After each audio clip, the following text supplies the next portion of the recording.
Casting the program as we speak. We're also live simulcasting on YouTube, youtube.com/D3 Hoopsville. All the ways you can interact with us. We look forward to hearing from you. And however you decide to lost our camera for the first segment. Gotta love it. I don't know what goes on with our little system, but every once in a while it decides that the camera is not to work. Gosh darn it, it shall not work. I deem it so. And here we are. Camera that ceased to work. But I got an advantage. I might be able to fix it.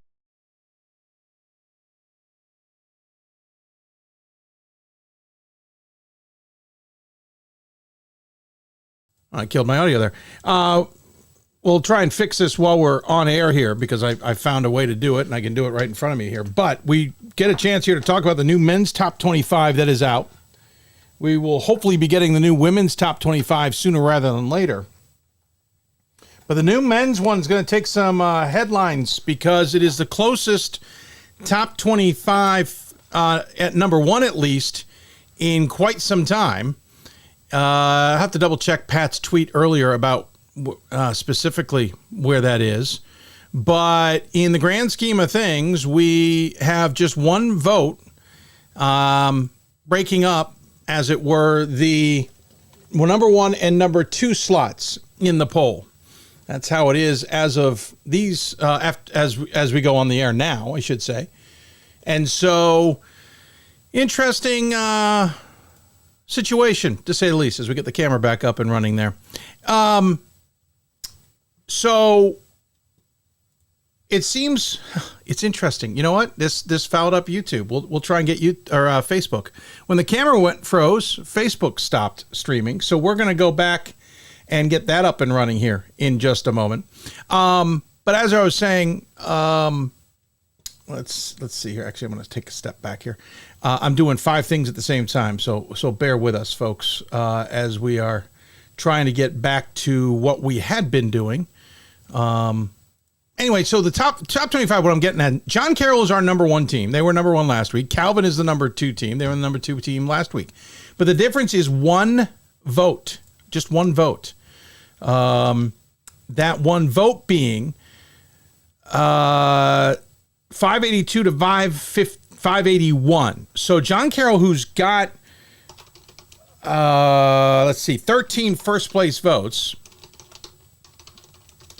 is sitting in first. And Calvin, who's got 5 first place votes, is sitting in second with 581 points. What that basically means is that, well, you can decipher this. What I find interesting about it is that it means voters are somewhat sold on Calvin, but they're not sold on, or as sold, maybe is a better way of saying that, as sold on John Carroll. And I find that somewhat fascinating because I thought Carroll would have been the team more teams would have been, or more voters would have been sold on. But maybe I'm just completely lost my mind on that. I really thought that's how that would have worked, but what do I know, as they say. I'm talking kind of in code there because I'm literally trying to get our stream up in the air. It is ready to go. So we're now back up on Facebook.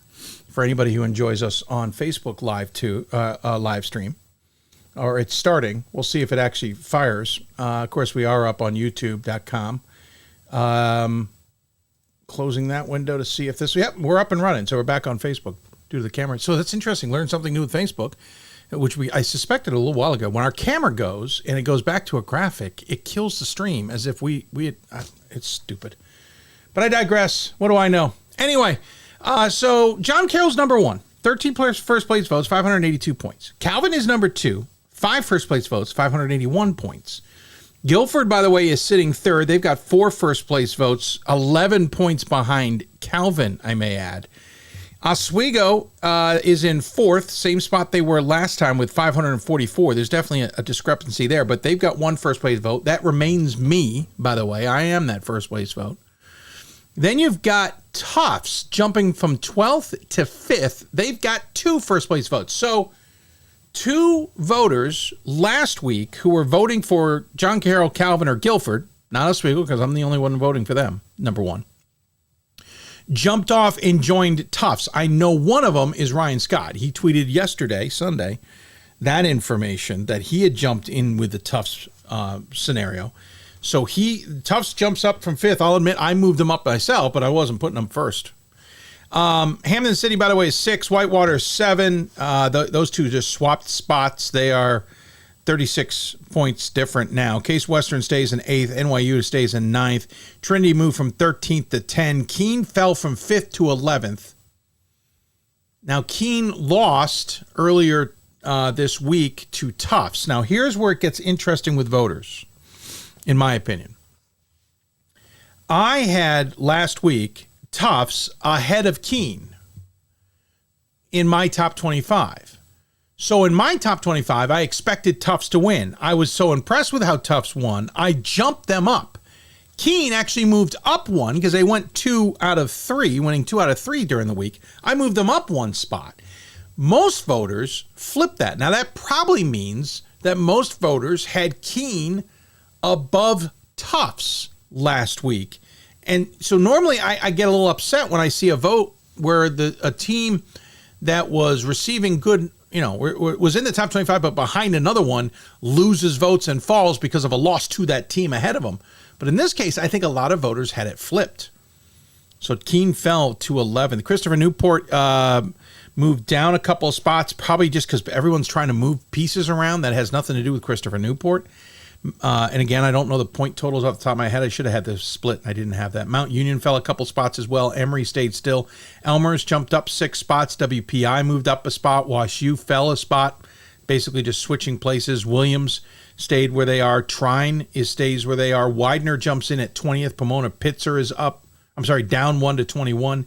Trinity, Texas, up 1 to 22. Illinois College up 2 to 23. Platteville into the poll for the first time.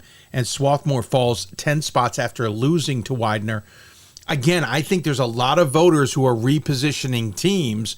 And so you see teams who may have won or didn't play falling a couple spots despite the fact that they didn't really do anything to fall. Again, got to look at the point differential. By the way, Pat mentioned, I know the last one was involved MIT. I got to look them up on the tweets once again to double check what Pat said.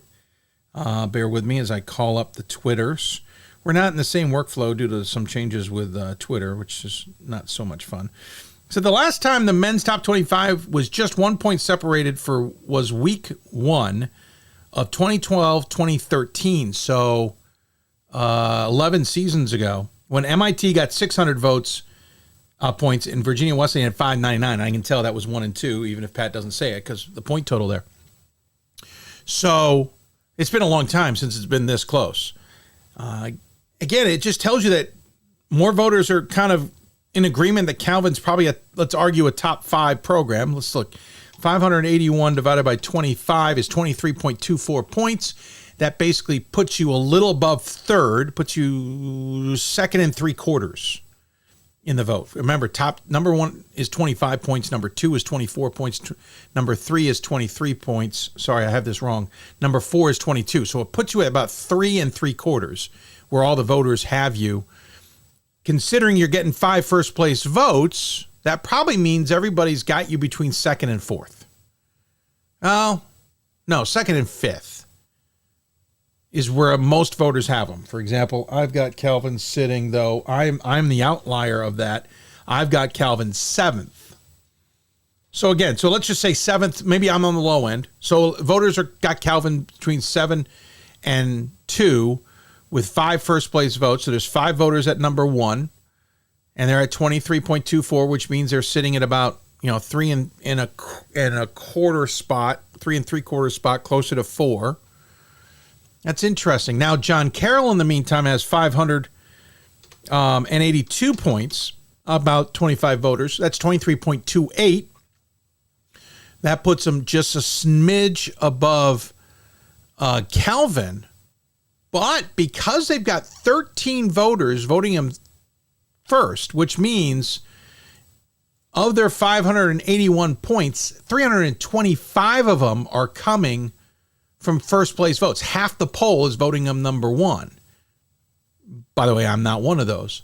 So you take 325, 582 minus 325, you're left with 257 votes. You divide that by 12, and your answer is 21.4. So that averages out that the voters have got them, those 12 voters have them further down at 21 points, 25, 24, 23, 22, 21. It's really interesting that the voters have John Carroll. Either 13 voters are all in with him, the other 12 voters are all over the place with them. Calvin's voters are a little bit more compacted. And Guilford's are a little bit more. I've got Guilford 2. I've got Carroll 3. And again, I've got Calvin 7. And I'm not going to tell you any way, shape, or form that I'm accurate with that. That's just my read as of now. I've seen a number of ballots online. I don't read them because I'm probably one of the last voters just due to my schedule to get my ballot put together. So when I'm seeing votes out there, I try not to read them so they don't impact me. But I know Quillman has put his vote out there. Obviously, Ryan Scott has. I know there's a whole podcast from the Snyder boys about their top 25 ballot. Matt Snyder I don't think Zach has a vote, but Matt does. And so they kind of talk about it. Akiva Poppers, I think I know he puts his ballot out there. Rainiac puts his vote out there. And there may be some others. I don't know if Winnable does it consistently. I used to blog mine, but to be honest, I haven't had time. The next couple of weeks I certainly do, so I may blog it out again. Anyway, really interesting on the men's side. Women's side, we'll be talking about it. The women's poll will be coming up tonight, by the way, I should point out. We will have our women's pundits on the show. We will have Scott Peterson and Riley Zayas joining us on the Hoopsville Hotline to talk about the top 25. Gordon Mann isn't able to join us. Hopefully we'll have a new top 25 by that point. We usually do, but I know things can get a little wonky sometimes behind the scenes. But we'll talk to Scott Peterson and Riley Zayas, similar to the conversation we had with Bob Quillman and Matt Snyder last week. Who's your number one? Which on the women's side right now is really interesting because Transylvania, if you remember a couple weeks ago, fell out of first place into second behind NYU, but the votes are split. We'll talk to those guys about who they're voting for. We'll also talk to them about who else is kind of on, they think is playing really well, maybe has surprised them a little bit. Who's off the radar, who probably should be more on the radar, at least is on their radar. We'll also talk to them about any other things that they're noticing in women's basketball. And, of course, the best game that they've seen so far in the opening month of the season. Because we're just past a month. Remember, November 8th was the official start. Really, everybody got going around the 11th. So we're really a month into the season here officially in Division III basketball. Once again, you can interact with us lots of different ways. It's on the bottom of your screen. But if you just happen to be listening, Hoopsville at D3Sports.com. Social media is at D3Hoopsville. You can also join us on Facebook at Facebook.com/D3 or /Hoopsville. And on YouTube, again, it's YouTube.com/D3Hoopsville. We're live simulcasting on Facebook and YouTube. Sorry for the slight glitch in our giddy up on Facebook. We're just learned that when the camera crashes, it stops our stream on Facebook. It's a little too automated there on the Facebook side of things for my liking. I wish it was a little bit of a built-in there so you could adapt to that. It still amazes me that schools even use them still for streaming purposes, but I digress. Other guests, by the way, you might have noticed over my shoulder if you're watching on the screen, we do have our board back up. Widener and Oberlin are going to be our guests tonight. Widener men's basketball coach Craig. I always forget Craig's name, and that's my own fault because, I'm not thinking with my head straight. Craig Corideo will be joining us to talk about his Pride. We talked to him earlier today. We talk about the Pride. We talk about the huge win they had over Swarthmore, plus the rest of the season and what they're building towards. We also talk about the revamped Mac Commonwealth. We'll also talk to Stephany Dunmyer, head coach of Oberlin. They're off to a tremendous start on the women's side of things. We talked to Stephany about that and what she's expecting from the team and what isn't, I think, going to be an interesting NCAC race on the women's side. So that's everything we've got ahead tonight. We'll also keep an eye on the scoreboard tonight Some interesting results out there in the last week. That's what our top 25 pretty much revealed. I think the NESCAC is going to be one to watch, not because it's bonkers good like we've been so used to, but because I'm not sure who's going to rise up. Is this Trinity and Tufts on the men's side to take? Where in the meantime, Trinity women, for example, have faltered slightly, lost to Roger Williams and MIT now. Tufts women have also taken a few losses. Well, how the women's side going to break down that NESCAC? I think the NESCAC is going to be interesting this year. Case Western Reserve is playing Hiram as we speak. We'll keep an eye on that one. Averett is playing Christopher Newport. That game is underway, but I need to check in on live stats on that. Whoops, hit the wrong button.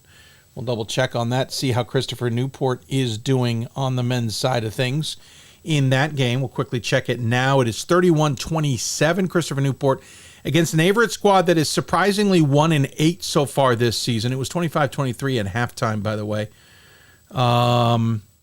Christopher Newport shooting 35%, Averett shooting 39%. Neither team has really shot much from outside. 2 for 9 for Christopher Newport, 2 for 8 for Averett. Free throw shooting, both teams are horrific. Christopher Newport's 3 of 9. Averett is 1 of 6. Christopher Newport's out rebounding Averett 27-21. So we'll keep an eye on that game as it progresses. On the women's side, Rhode Island College is in play. Jenna Cosgrove was on the show a couple weeks ago. They are a fun team to watch if you haven't had a chance. Don't go now. Stay tuned into this game, but go back and watch their game at a later date. Trying to see if there's any other games that are jumping out at me. Washington Jefferson's already played today. They beat Thiel easily, 81-40. That's a W&J team that we always talk about, but doesn't really get tested until late in the season. Carrollton and George Fox, just a reminder, they're not playing today because Carrollton has scuttled their program for the season. Other men's games, Nichols is playing Rhode Island College. That might be one to keep an eye on. Albertus Magnus is playing Hunter on the men's side. We'll certainly keep an eye on that. A handful of other games that are going on as well. So some interesting things there, and we'll certainly keep an eye on all of that once again. So coming up, we'll talk to Widener men's basketball and then Oberlin women's basketball. Then we'll hear from our women's pundits. That's going to be the wrap of the show. We are working on topics for future shows. I've reached out to the guys for ideas. We're going to try and button those up. So future shows are going to be, again, maybe a guest or two that's current, and then another one that's kind of more topical. Some topics this December that we want to kind of dive into about Division III before we get so far into the season that it's hard to really dive into those topics. So we'll be tackling those. If you got a topic or you got an idea or you have a question or whatever it is, you know how to get a hold of us. I'm actually double checking our email as we speak to make sure we haven't missed anything, and we haven't. But you know how to get a hold of us, and we certainly would love to hear from you. I'm literally going to social media as we speak to see if we've got any messages from any of you out there, because sometimes that's how we find out what you might have going on. Again, we'll be on the air Thursday, 7 o'clock. We'll then be on next Monday, the 18th. And at this time, I'm aiming for a show on the 21st, especially if we can get some of these topics put together. But the 21st show is the one in the air. Right now, my understanding is this may be the last top 25 that we have for the rest of the holidays, which is a little surprising to me, honestly. I thought we would get one more next week on the 18th, but we'll see where it plays out between now and then. So there you go. We got it covered in the opening part of the show. We'll take a break. When we come back, we will talk Widener Pride men's basketball. They're having a tremendous start to the season. Big win over Swarthmore just this past week. And they've got an interesting MAC Commonwealth ahead of them. We will talk to Chris Corideo about all of that and what his thoughts are on the team. When we come back, you're listening to Hoopsville, presented by D3Hoops.com. Back with more after this. The National Association of Basketball Coaches is the nation's premier professional development and advocacy organization for basketball coaches at every level. The NABC strives to serve as the voice for coaches on national issues while advancing the core value of leadership, service, advocacy, education, and inclusion. To learn more about the NABC and to become a member, visit NABC.com and follow the NABC on social media at NABC1927. That's NABC.com or NABC1927 on social media. I used to never really talk. Ever. I was afraid if I said something wrong, everyone would laugh at me.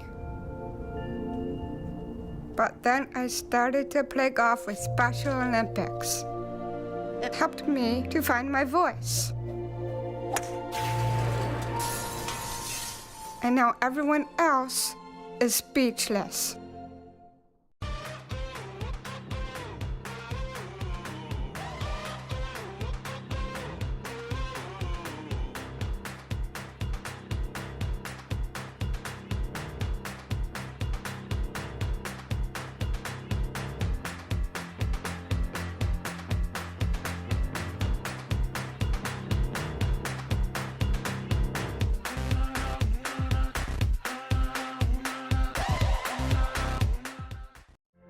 Football has taught me a lot throughout my life. It's definitely had a huge imprint on who I am as a person. Competing at a Division III level created that opportunity for me to go to college. Not only was I the first one in my family to graduate college, but I was really the first one to even go. Being the first one, I'm breaking that cycle, and now that I've graduated, I'm not sure what's the next step, but I know I have a lot of doors open. And a lot of those are open because I played football and ran track here at Oberlin. We've got more schools than Division I, more fans than Division II, and more upsets than March Madness. There's nearly 850 programs with over 11,000 games leading to 2 national championships. And we've been covering it all for over 2 decades. From Eastern to Occidental, from Puget Sound to Piedmont, from Southwestern to the University of New England, and from Hope to Calvin. Nobody covers Division III basketball like we do. We're D3Hoops.com at www.d3hoops.com. It's on us to stop sexual assault. In any way that we can. To get a friend home safe. To never blame the victim. It's on us. To stand up. To make our community safe for all. It's on us. It's on us to look out for each other at parties. It's on us. To be more than just a bystander. To step up and say something. It's on us, all of us. To stop sexual assault. Learn how and take the pledge at itsonus.org.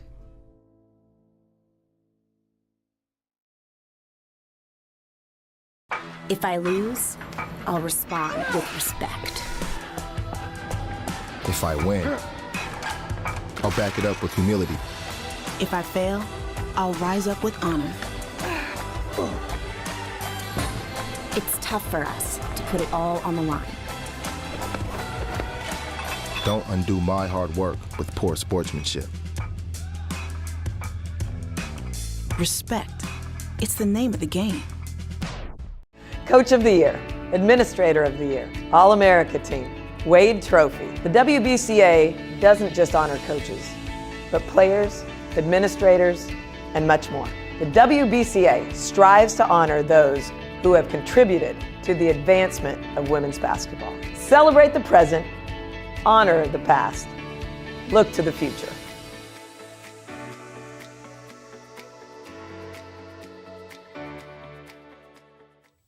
Welcome back to Hoopsville, everybody. A little bit of a dressed down look, but mainly because I wanted to get my NCAA Championships shirt on here. It's not the most dressy of shirts, but it's a gift from my friend Carrie Harvey Cutter. Of course, Salem is where Carrie Harvey Cutter calls home, and it is going to be the host of the 50th Stag Bowl coming up on Friday. The boys at D3Football.com, boys, men, whatever you want to call them, will be down there. I will not. Had a lot of questions about that last 6 times, I think, maybe 7 times the Stag Bowl was in Salem. I was on hand. Will not be this year. They don't need my services. We don't need me to go absolutely ballistic.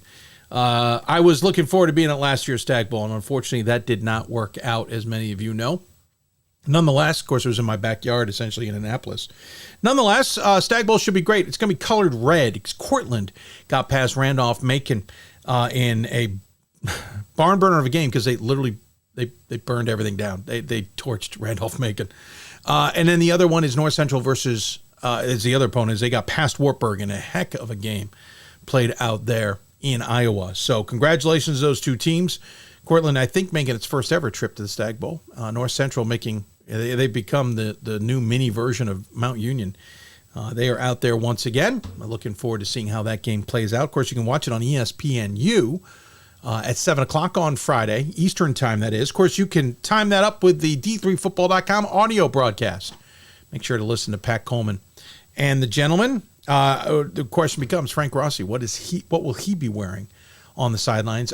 We have lobbied for purple so that the purple color can be held true in Salem for football. Of course, Cal Lutheran women and Amherst men held it true on the soccer side.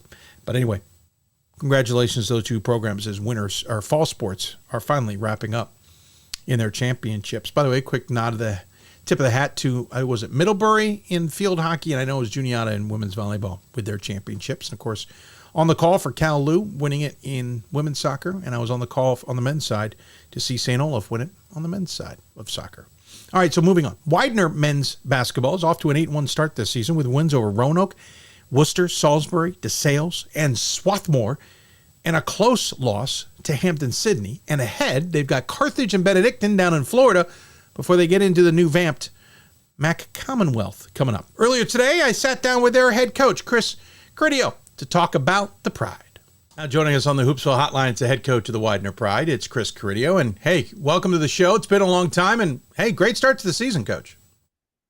Hey, Dave. Thanks for having me on. I really appreciate it. Yeah, we're excited at our start, but we do realize that it's just that, a start. We have a long season to go. But we are we're enjoying the moment right now, as we've had a pretty good start, as you mentioned. Yeah, about a third of the way through. You got 9 games down. Let's just extrapolate out. You play the full conference playoff slate, about 27 or so games in the schedule. So not a bad start to this, and obviously a little bit of a break now.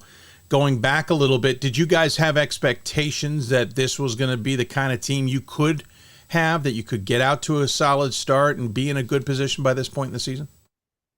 I mean, that was the hope. As we were building our roster off of last year's, NCAA tournament team, as it started to come together last spring, as we were finalizing our schedule for this year, our hopes were there. We knew we were going to have some talent and some experience because we did win our conference championship last year for the first time in a while. So that was nice. And then we added some grad transfers that had experience in the NCAA tournament as well with other schools, and a really good freshman class and a really good returning group. So we did set a non-conference schedule that we thought would be very challenging for us and allow us to, kind of see where we stacked up early on.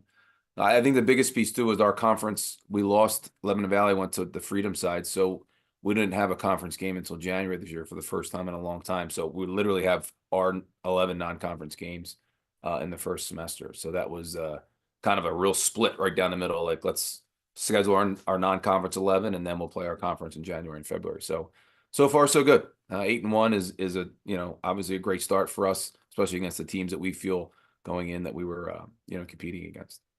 Yeah, interesting dynamic, because a couple of things kind of all new or different for you all this year. First, for everybody, it's the earlier start you can have to the season per se by being able to meet with everybody a little bit, take some days away from your preseason if you so choose, which shortens preseason, but some coaches don't complain about that necessarily. Certainly the players don't. You're talking about the transfers. That's become a bigger thing in Division III as we've got another year and a half left in this COVID year, especially, that's floating around. You talk about the conference. That's certainly a new look. Lebanon Valley moving, as you said, because Lyco and Wilkes left. There's a lot of dynamics this year that are kind of different. I assume it's not a distraction, but it certainly in the offseason must have had you guys a little bit kind of coming in fresh and new. Yeah, I just feel there was always some moving parts for those things. We didn't get our conference schedule, our new conference schedule, until like this time last year. So I didn't really know what our new conference was going to look like in terms of our scheduling. We were told on our conference calls that we were going to move everything January and February as long as it worked for everybody, and it did. And there's a little other thing. There's no doubleheaders during the week anymore, so it's all single games for men and women on Wednesdays, and then Saturdays are doubleheaders. So it's been shifted around, which we're all agreed to, and it's fine.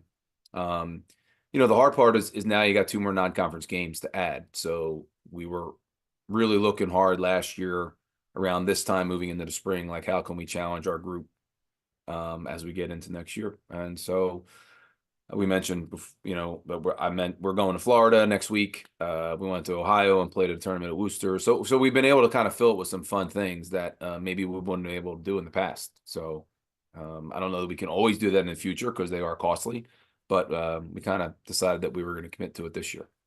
Yeah, you bring up the things that jumped out to me. You did play at the Worcester tournament. Of course, you took on Hampton Sydney in the first game and Worcester in the second. You took on Roanoke, taking up I would call it a hot and cold Salisbury team, the sales team that I think a lot of us are still trying to get a grip on. And most recently, the win over Swarthmore. We'll dive into the SWAT game in a bit and the Hampton Sydney game in a bit. But you've got a lot of styles there. Those are a lot of teams that we just mentioned who do not play similar styles. And, of course, your conference is full of a whole nother set of styles. You guys are getting a lot of looks. Yeah, and that was kind of the plan. We thought we had a talented team. We didn't know we're not overly big. I think we got good size around, but we're not we don't have like a 6'9", 250 guy inside. Our bigger guys are more perimeter guys. So we really wanted to challenge ourselves with going to Worcester and playing, some teams that maybe we wouldn't see. Hampton Sydney, Worcester, Rose Human was the other team and we didn't play them, but they were the other team in there. And in our tip-off tournament, we had Stockton and we had Roanoke, right? Two teams from different places that played in the first game. So we just really wanted to kind of challenge ourselves with some schools that, have traditionally really good basketball programs and have great seasons. And that's what we're trying to do. And at our level, we realize that it's season to season and, it's very hard to maintain winning all the time. But when we made our schedule, we were like, let's do the best we can to get teams on our schedule that are from really good conferences and have traditionally really good basketball, programs and coaches and so forth. And, so that's what we tried to do. And yeah, we've played some teams that are bigger than us, some teams that are smaller than us, maybe some more athletic teams than us, maybe not so. And we've been able to kind of adjust to each game so far and find ways to win for the most part, except for Hampton Sydney, obviously. By the way, we should point out you're not done yet. You'll go down to Fort Lauderdale right before Christmas. You'll take on Carthage, and then you'll take on Benedictine. Obviously, Benedictine, a team that maybe not in the top 25 right now, but has traditionally been a pretty tough program in the greater Chicago area. Carthage, as we all know, is having a tremendous season as well. So, yeah, a lot of great tests. Let's go back to the Hampton-Sydney game.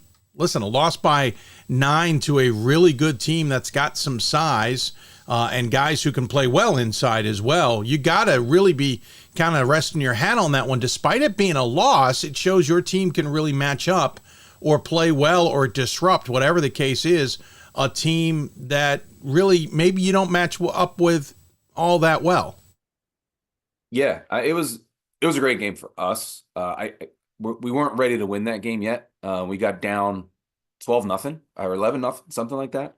Called a timeout and, we regrouped and then ended up taking a lead. I think it was 16-15, but we were playing catch up the whole game. Then they go on another run and we get down 10 or 11 and we come back and get close to a point. And we did that 2 or 3 times in that game.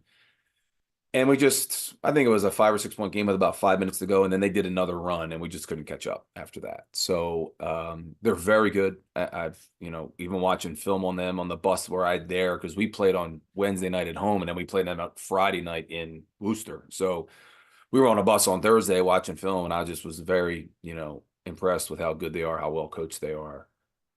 So yeah, we weren't ready to win that game at that moment. We just weren't ready, prepared in our minds, and they're a very talented team and you can't go into a game like that. So we were, I think our guys were very anxious to play it because they knew how good they were. But they were better than us that day for most of the game. So, but they're very good. They're very, very talented. Swarthmore game, I think, jumped out at me. I know I was kind of sitting here debating whether I was going to vote for you guys and, well, to be honest, a lot of other teams. Mm-hmm. And I looked at that SWAT game and said, oh, you know what? That's the game I kind of want to use as my barometer, depending on a lot of other results, obviously. By the way, I think we have some sound effects going off in the background. I apologize, everybody. Our system is stuck there. But, I mean, a win by 20 and hold them to 57. I've heard some interesting thoughts from others about Swarthmore this year. A good team, certainly, but maybe not the depth we're used to. A win by 20 really jumped out at me. What went so well for you all in that, offensively and or defensively? Well, we really focused defensively for most of the week as we led up to that game. Because, you know, what Landry runs at Swarthmore, like you really have to be really locked in defensively because they move so fast and so hard and cut so hard. And they're a very dynamic team. They have a lot of guys that can score, and they spread out 3-point shooting amongst everybody. So you really just have to be really focused in on that. And we spent the majority of the week kind of working on those things and discussing those things and watching film from actually previous years that we've played them, because it's the third year in a row we've played them, and just seeing like this is how it should look defensively, this is how it shouldn't look. So the defensive end was really what we were focusing on, and clearly I think we did a good job over those 40 minutes doing that. They're a physical team, we're a physical team. There was a lot of physical play. So I think that lended to it too. Our guys were prepared for the physical play. Whereas when we played them a couple years ago there, we were not ready for that physical play. Even though we ended up winning that game, we were not ready for how physical it was going to be. So I do feel like defensively we did a nice job. Offensively, we made shots. I mean, in basketball, that's really what it's about. I mean, we had guys that, you know, aren't typically taking a ton of 3-point shots. Like Kevin Shank for us doesn't take a ton of 3-point shots, but their forward, their big guy Caprice was playing off of him, so he had an opportunity to take those shots, and we encouraged him to take them because I kind of figured that that's how they were going to guard him. When we told him like you got to step in and shoot that ball with confidence, and it did. I think he was 4 for 6 or 4 for 7 from 3. So that opened up a lot of other things for our other guys. So we were able to score the ball. And then we didn't shoot free throws very well. I think we only shot 11 of them. I think we were only like 4 for 11, but we were just able to make some shots and really defend. Defense is what won us that game. Obviously, holding them to 57 points on their home floor is not easy to do. So I give our guys credit for doing that. No, exactly. That last part is key. 57 points at their place was certainly significant. By the way, side note, this is, you know, a Swarthmore team you said who's played 3 straight times, but how do you get guys, as you said, who transferred in to appreciate what the other guys already knew about this team over the years, or how you all match up? Like, I get that there's some who know who SWAT is, but you're also relying on some who maybe from your perspective, your team's perspective, don't know who SWAT is. Yeah. Again, it was good that we had a week to get ready because we played Arcadia on the 2nd, and then we had a full week. So even though some of these guys, you know, were in their 5th year of college basketball, yeah, some of them had not played Swarthmore and those types of things. And obviously Swarthmore, like I live closer to Swarthmore than I do Widener. It's literally 5 minutes apart. But like getting those guys to understand, that's why we showed a lot of film of what we had done with them in the past, so that they could see like, this is how we defend this, and we defend this, and offensively, this is what we want to run. So even though they're seasoned basketball players, they were new to our program and new to you know, how we scheme for Swarthmore and those kind of things, and any other team, quite frankly, that we play, and we haven't even gotten in league play yet. So yeah, so you know, it wasn't overly difficult. Our grad transfers are very intelligent, very mature basketball players, and they're very coachable. So it actually wasn't very difficult. They've been a real pleasure to coach so far. So I've got more questions regarding the general scope, but let's talk about the team here for a moment. Dominic Dunn leads the team in scoring at nearly 15 points a game, leads the team in rebounding at 7.5 plus. Kevin Shank is second on the team at 12.7. You got 3 more guys in 8 points a game. You're spreading around the rebounds. You're spreading around assists. There isn't one guy other than Dunn who's getting a lot of points that I can sit there and go, well, you've got to shut him down. Give us a little sense, more than what those stats tell us, about this team's dynamics, the guys that are kind of the key, and what's been kind of going on in the opening 9 with them individually. Well, I think our biggest message to this team as we put it together was like, you know, you're going to sacrifice a lot of probably what you might be able to do individually somewhere else if you want to come here and try and win at a high level. And to all their credit, all 3 of the grad transfers were willing to do that. You know, like even to the point where Mike Kane was a starter at Drew. And, you know, I told him, I said, there's a really good chance you might come off the bench for us if you're okay with that. And he immediately was like, Coach, I'm fine with that. I just want to try and win at a high level. And, you know, Dominic Dunn is in his 2nd grad year with us because he had a medical redshirt year as well. So, and he knew, Anthony DeCaro from TCNJ. They grew up together, and he played with Howie Rankin at Susquehanna. So he kind of spoke to those guys on the side too, to say, hey, look, this is what we think we can accomplish here, especially with the guys we have coming back. But it is a huge sacrifice for all these guys to spread out minutes, spread out points, spread out assists. You know, some of these guys are playing 16, 17 minutes a game, whereas last year they were playing 32 minutes a game. And so I give these young men a lot of credit, It's not easy. And quite frankly, from a coaching standpoint, it's not always easy to find minutes for everybody and spread things out and keep everybody on the same page. So I give a lot of credit to my coaching staff too. And winning, Dave, as you know, helps, right? The more you win, everybody kind of sees like, okay, I see what we're doing here and it's working right now. So I love going to the gym every day with these guys. They've been great. It's a really older group. They're very mature. And yeah, I mean, our stats are good. I think we're scoring around 82 a game. And like I said, Dominic's scoring 14, but we only have 2 guys in double figures, but we're really spreading out the scoring. I think we've had 5 guys that have led us in scoring in one particular night of our first 9 games. So yeah, I mean, it looks great on paper right now, but honestly, outside of being on paper, like it's just enjoyable to go and coach these guys every day and knowing what they're sacrificing, what maybe they could have went somewhere else and played 32 minutes and scored 15 a game. And they're willing to do that for each other. And I think it says a lot about them. So. Yeah, no one's played more than 3/4 of a game on average. Shows you also a little bit of the depth you've got. I notice a lot of guys have gotten playing time in a lot of games. There's a handful, as all teams have, that are less than that. But you're going deep in the bench.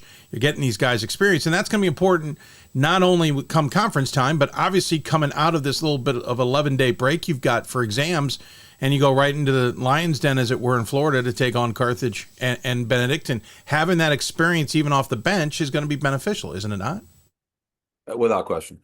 Yeah, without question. And we're able to sustain some nagging injuries that we've had with some guys. You know, and the other thing is I really love my young group, my freshmen and my sophomores. They're very talented too. And trying to find them minutes in games is difficult, but they've been great too. Like they come to work every day, practice every day, trying to get better because they know their time's going to come and they know they got to be ready when and if we need them. Foul trouble, injuries, whatever that case may be.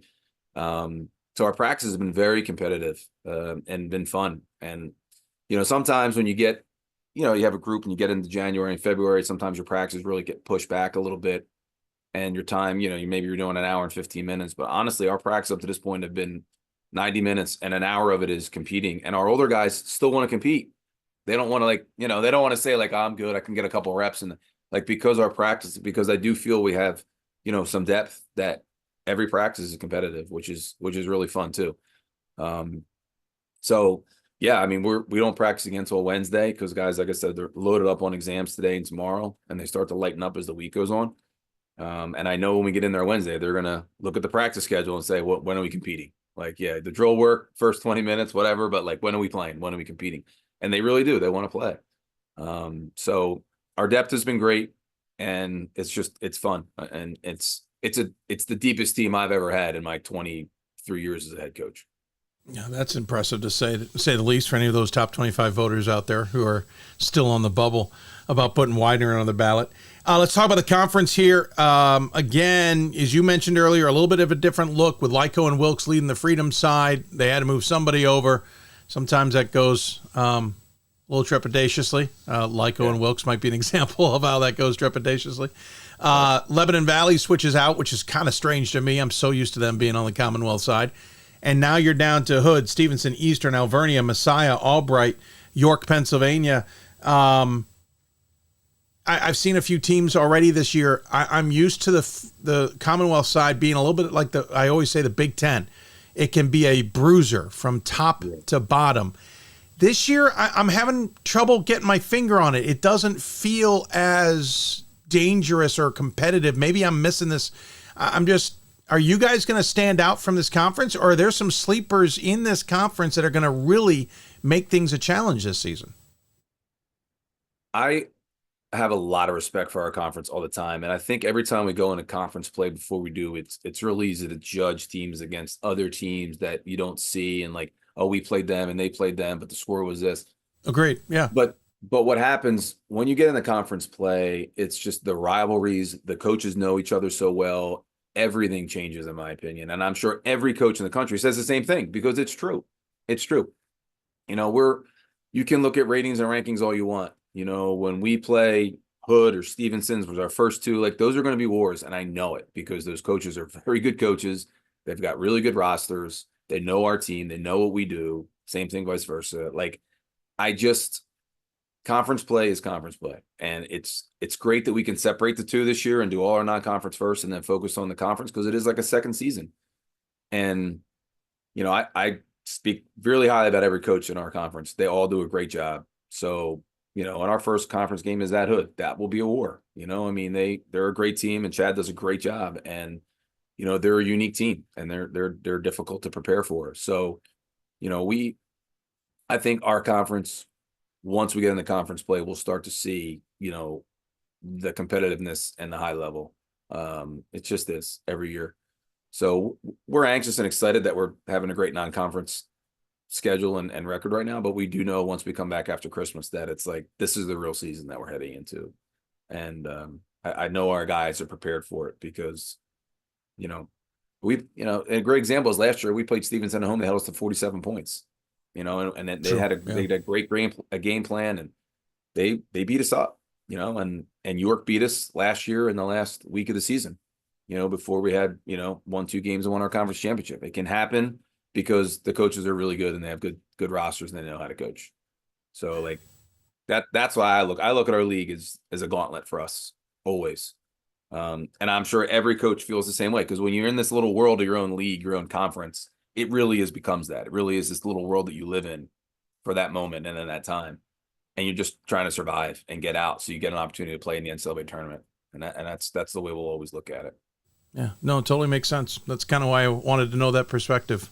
Teed it up that way. Hey, quick question on something you said earlier before we let you go. You mentioned that the team's watching video, game film on the bus. Listen, I remember the days when it was kind of cool to find out you had a TV on the bus for your trip. I know things in technology have changed quite a bit since then, but genuine question, are you guys watching those on monitors on the buses and using that system? Or has everybody got a little laptop or tablet or something in front of them and you're all going through it simultaneously?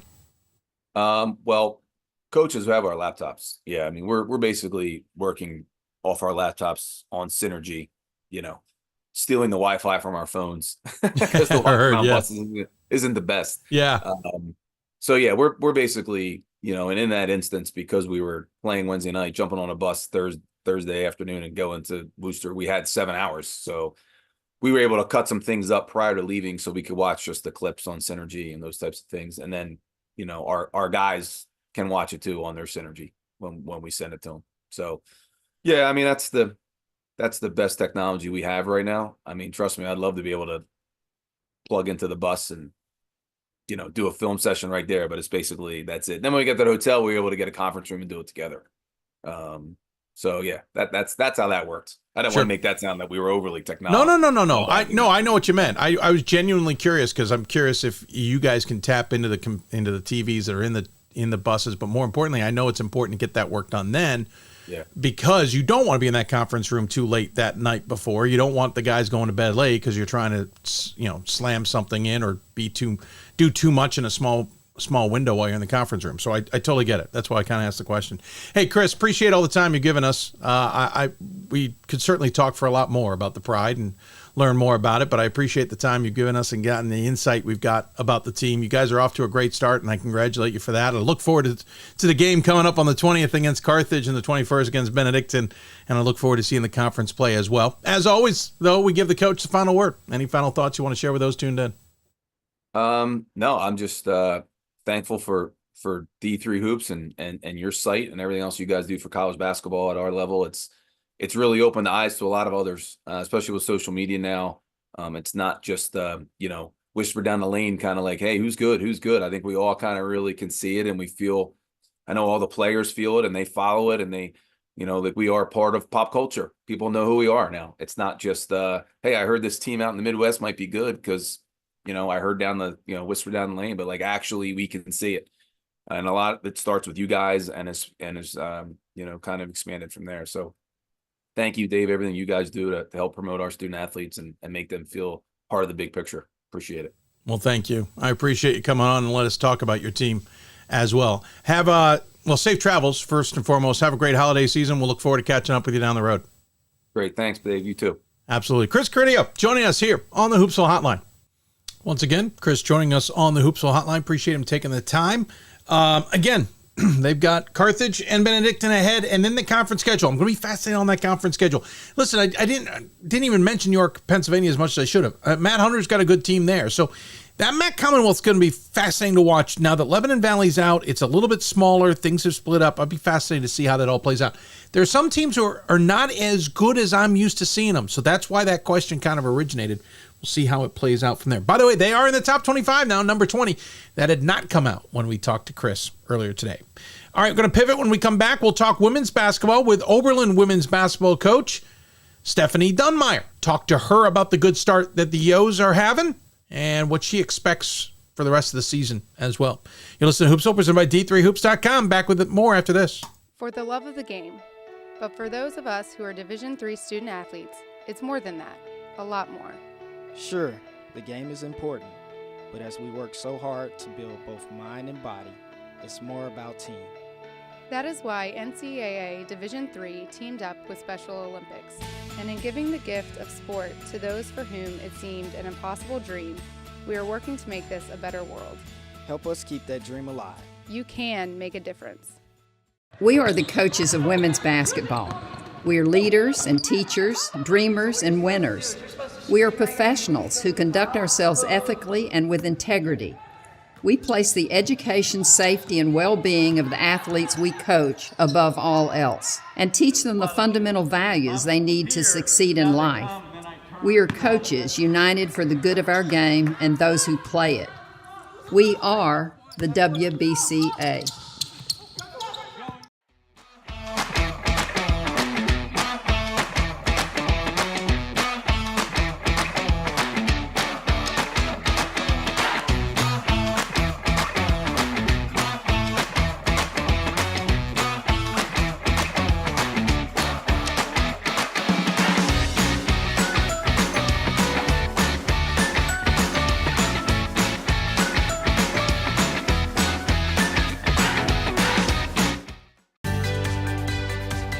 Responsibility is being accountable for your words and actions, first and foremost. It also is an obligation to be a positive influence in the communities around you. Being in a D3 program, you're going to have lots of different opportunities. You're not just an athlete, you're also involved in student life. Your academics are extremely important. We give a lot of our student athletes responsibilities right from the start by giving them leadership opportunities, by having them engage in the community, be a positive influence. That's being a responsible person. There are over 480,000 college athletes. Only 2% would go pro. That means over 470,000 will not get a shoe contract. No autographs. No private jets. No fan clubs. No Hall of Fame inductions. Instead, they will walk away with something much more valuable.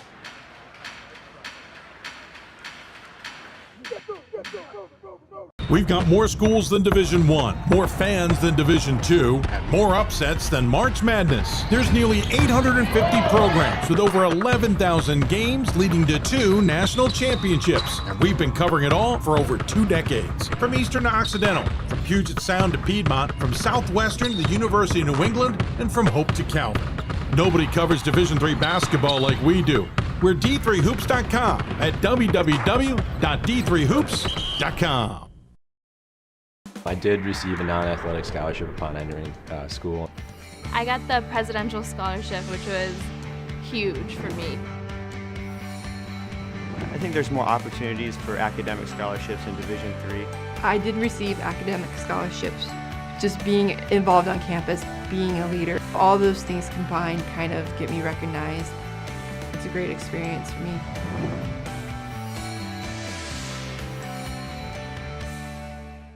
The National Association of Basketball Coaches is the nation's premier professional development and advocacy organization for basketball coaches at every level. The NABC strives to serve as the voice for coaches on national issues while advancing the core value of leadership, service, advocacy, education, and inclusion. To learn more about the NABC and to become a member, visit nabc.com and follow the NABC on social media at NABC 1927. That's nabc.com or NABC 1927 on social media.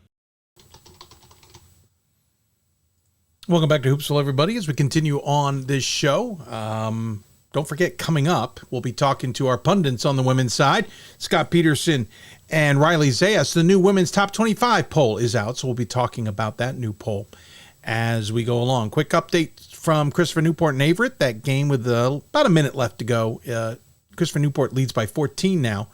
59, well, make it 13, 59-46, shooting slightly better now in the second half. We'll pivot and talk women's basketball now. Oberlin women's basketball is having a tremendous season. Not too long ago, remember, they only lost 4 games their entire season, but they did not win the conference championship, and they did not win or make the NCAA tournament.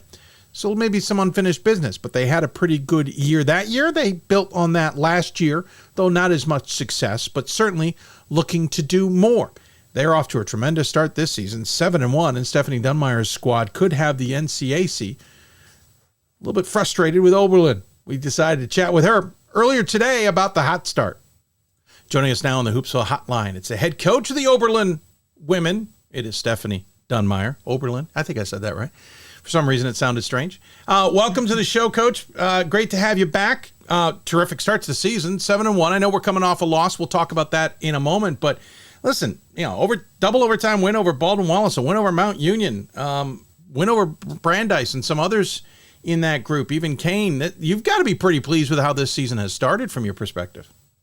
Yeah, well, thanks for having me first and foremost. It's been, a really good start to the season for us. I think we're happy with where we're at, and obviously, as everybody at this point in time, just trying to continue to grow, and hopefully we've got one game here before heading into exams and everything. So it's that time of year where everybody's extra stressed out, and we're ready to get to that break a little bit. But I think this group has stayed really locked in and just done a great job in this early part of the season of responding to some ups and downs. And I think that is reflected then in kind of our good start.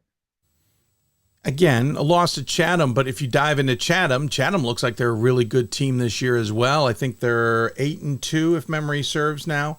Yes, they've won 7 straight now, I think, and credit to them. They play a little bit different style than we'd seen so far this year. I mean, we knew it going in, but they knocked down shots that other teams weren't hitting against us. They put a lot of pressure, did a great job in their zone, and I think they're going to continue to have a great season. But we should point out at their place. So you've got a little bit of the travel involved in that one as well, and midweek. So that's a game that there's a lot of going on, and as we've heard from some coaches over the last few shows, we're here in this exam period, and sometimes the most stressful part is the week leading into exams, and that kind of, if I get it right, seems to time up with where you guys were.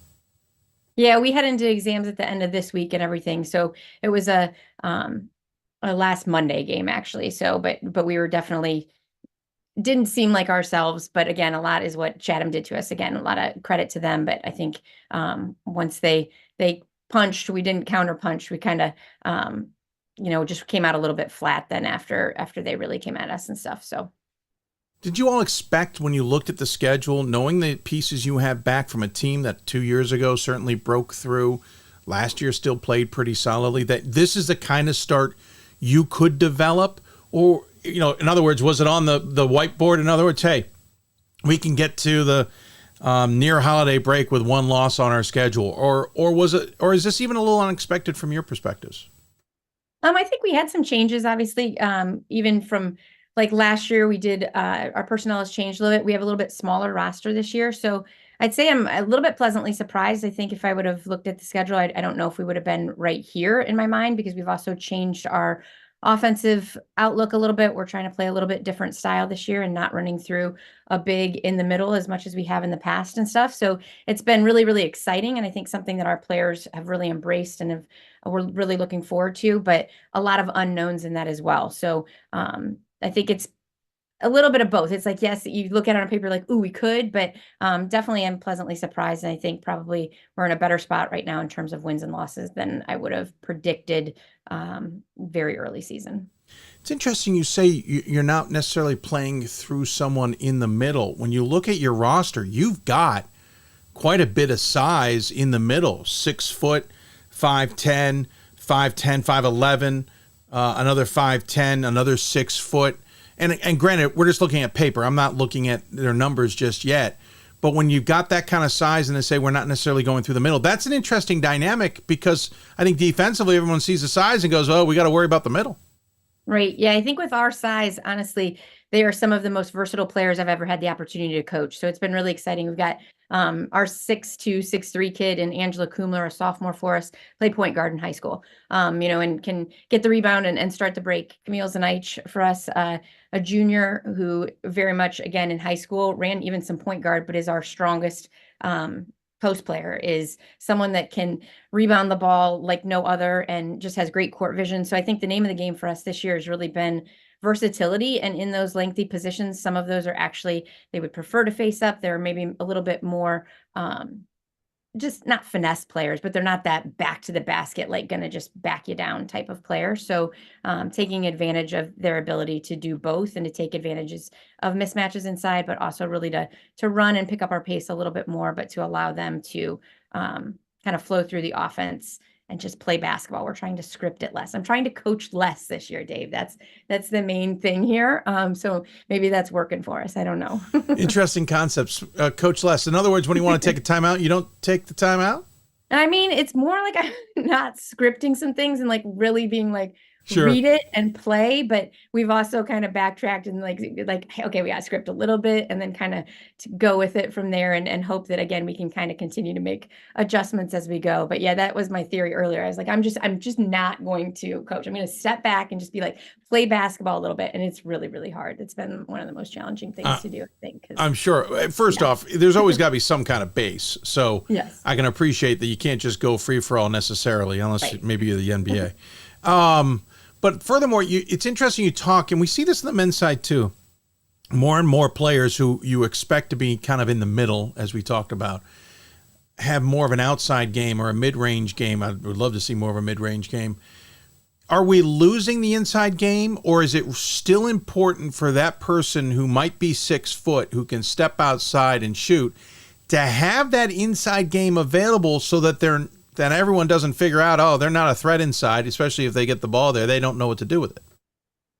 I think it's a little bit of both. I mean, I think you just see kind of the overall, at least in our program now, I think we have better overall players, right? Like they have different strengths, but absolutely we still want like that ability to score inside. We want that ability to take advantage again of those mismatches. But I think for us too, we want to spread the court a little bit more. And I think having more of a 5-out look at times, but to take that help side away a little bit. And by having someone kind of positioned in that spot, obviously maybe it sometimes makes those rotations a little bit easier defensively. So kind of opening up that middle more. So not to say that we don't take advantage of that or don't have players that can absolutely do that, but I think everybody wants to be more complete players. I mean, I think you see the post players that want to be able to step out, and like that's kind of the name of the game. And it's like, okay, well, you got to be able to run, right? Like if you want to face up, if you want to be able to shoot three, put the ball on the floor, then you'd be able to run, right? So we have, some players I think have really embraced that and came back really, really prepared for our season this year, whereas we didn't necessarily have that last year at the beginning of our season. We were lacking that preparedness to be able to play at the pace that people said they wanted to play at. So I think locking into the style we wanted to move towards has been motivating for our players and has also made it pretty clear for our coaching staff as to who deserves to be out there and who can kind of get in that rotation now. Oh, interesting perspective. I appreciate that. I got more out of that question than I thought I would get. I love it. No, that's awesome. I'm going to keep that in note. Listen, 4 players in double figures at this point in the season, with 1 or 2 more who certainly provide significant points. I'm going to probably say Camille Zinak? Zinich. Yep. Zinich. Oh, okay. You do say the CH. Very nice. Allison Jefferson, Gina Lombard, Angela Kumler, 10 plus points a game with Camille at 14.7. She's also leading the team at 7.7 rebounds. But, you got 2 more who got 8 points a game. Well, you might have maybe a smaller team per se. You've got a lot of options, and defensively, no one seems to be able to key on one. Yeah, I think that's what's been really exciting. Although our roster size is smaller and our rotation, I think, is a little bit less deep in terms of the number of kids we're playing consistently. On a given night, we really have 7 kids that could be the leading scorer. Any of one of our 7 could have that big game, I think. I think we have overall more shooters. We've seen that in certain games where we've all gotten hot the same game. Now we need somebody to be hot in those games that we're not, right? But I think, you're right. They can't really key in on one person because I think we do have a lot of different threats and people that can make an impact on both ends of the floor in different ways. Well, to that point, you've got 4 players who are getting significant assist numbers. You've got, let's say, 3 players getting significant steal numbers. You've got 2 with significant blocks and a couple others who have it as well. Rebounding wise, you've got 3 or 4 that are significant. It is literally multiple players doing everything, not doing everything, but doing all facets of the game, to your point about having that person who's well-rounded and can do things from different points in the floor. Absolutely. Yeah. And we've had, unfortunately, we've already had some early season injuries here or there where, someone's had to sit out a game or might not be available. And I think that's also at this point in the season, as much as we obviously want to go into every game like full strength with everybody, it's also been a really good thing to see how our team has kind of taken on that adversity and seen that adversity or a challenge as an opportunity for someone else to step up. So I think we've had people that were maybe in that rotation before, like just kind of upping obviously their impact, but then also some people that were getting some role minutes that really taking advantage of those moments and filling those roles for us where we needed it. Back to the teams you've played and how your team has responded. I think the last 2 games are really interesting to me. You play back on the 29th of November, a Baldwin-Wallace squad who's always good. Even when you might think they're not, they're going to be a tough test. She always has her teams ready. Double overtime win with that one at home. And then we mentioned the Chatham game coming 5 days later on the road being a loss. That feels like an important set of games that you're going to be able to rely on through much of the season, not only in terms of styles, but hey, you had to fight through this, or sometimes we're just going to have bad games or whatever the case may be. Feels like that's a really important set of 5 days. Absolutely. I mean, I think for our program, it was really that win against Baldwin-Wallace. I mean, as you mentioned, just always a tremendous program, tradition there, and just every year, ranked high in the region, getting into the NCAA tournament. And they're like a team that we're excited to be able to see where we, how we could match up with them and like what we could do and the opportunity that we had. And, I think we had, again, different people step up at different times. And it was a great win for our program and kind of just gave us, I think a good early season feel, right? Turn around, get on the road to Chatham again, and having a great season so far, and much different style of game though, in terms of how they played it. And I think for us we needed it. I think we needed it. I think we needed to get, to have someone come at us and continue to pressure, because I think that's a little bit of what we've struggled with. And it is like, hey, this is what we need to figure out. I think we've been able to, in that more not slow down, but those teams that aren't pressuring in the full court, in our conference, we're going to see Ohio Wesleyan, who's going to just press us for 40 minutes and throw different things at us. And that's a team that we've struggled with in the past, so I think it's not something we didn't know, but I think at this point in the season, it's exactly what we needed, to kind of hit us in the face again, to say, hey, we either figure it out and we continue to get better and find a way, or this is going to be it. This is going to be the thing that comes back and that is going to, take our season one way or the other, I guess, in terms of that and where we want to be and how competitive we want to be at the end. You'll have Adrian coming up here in a couple of days. You then have the holiday break. You'll head to Marietta. I want to key on that because you'll play Mount Aloysius in the first game and Marietta in the second. But what I'm keying on in that weekend is you're also going to see Gettysburg and Trine at that event. That's a great little weekend to obviously test yourself. Marietta's no slouch for sure, but you're going to also get a chance to see 2 programs that have been pretty synonymous, like Baldwin-Wallace with NCAA tournaments. Trine certainly really high up there, and what Nate Davis does at Gettysburg has always been respected. You got a chance for the team to see a lot of different styles and some really good quality play all in one weekend there. Absolutely. We're so excited, and we don't think there's anything else to do in Marietta. So we're just going to sit and enjoy there isn't. Time. Nope. You could tell Cole I said that. No. Yep. Yeah, I've been there. I know what you mean. Yeah. When he mentioned, the teams that were coming, like I mean, it was so exciting to think about, like, hey, okay, obviously we get to play, 2 quality programs in that, but also get to watch teams that are in it every single year. And obviously we've seen that in watching some games this year, and, because Baldwin Wallace had played Trine earlier, Wittenberg has played Trine. So we're following all those games and stuff. But I think watching those type of programs and the tradition of just winning and the cultures that they have, like, just so excited to take it all in and hope that some of it continues to rub off on our program.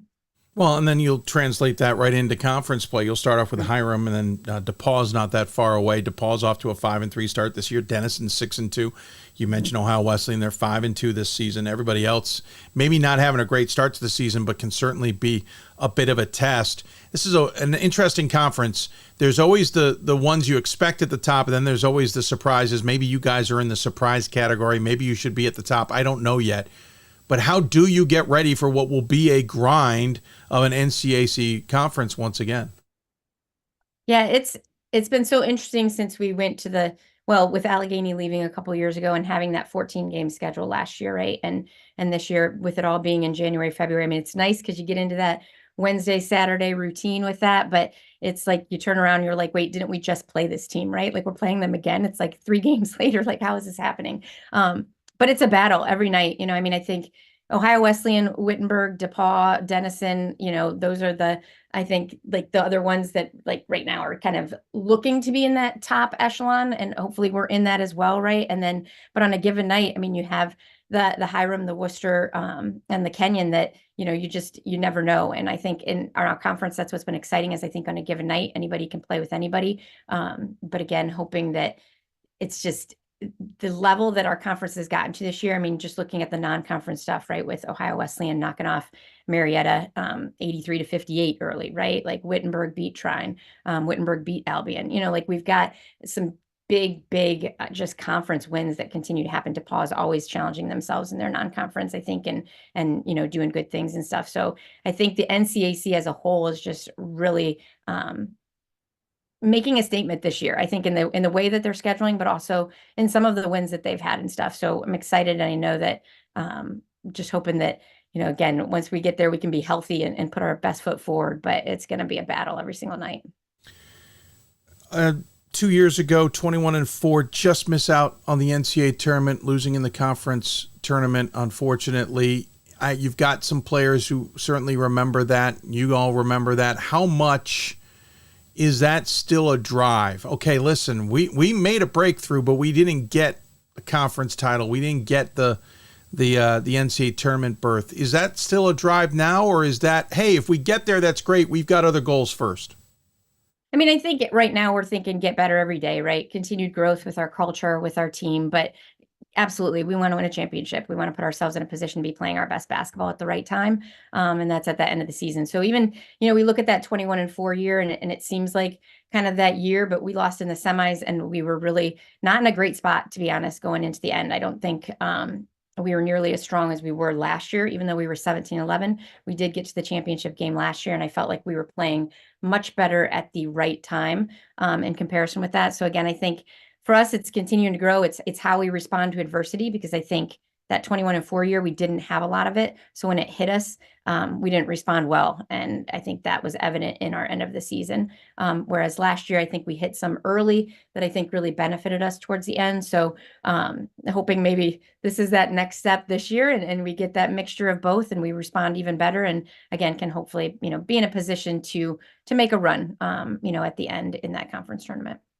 Curious from a recruiting perspective, you're a graduate of Kenyon, you're coaching at Oberlin. Those are 2 very high academic institutions, a lot like a NESCAC and some of the Ivy-like type schools, even Patriot League. There's a very high academic standard that adds to the recruiting challenge if the cost of the school on top of that isn't part of that, though we don't need to dive into the cost too much. I know how that all works.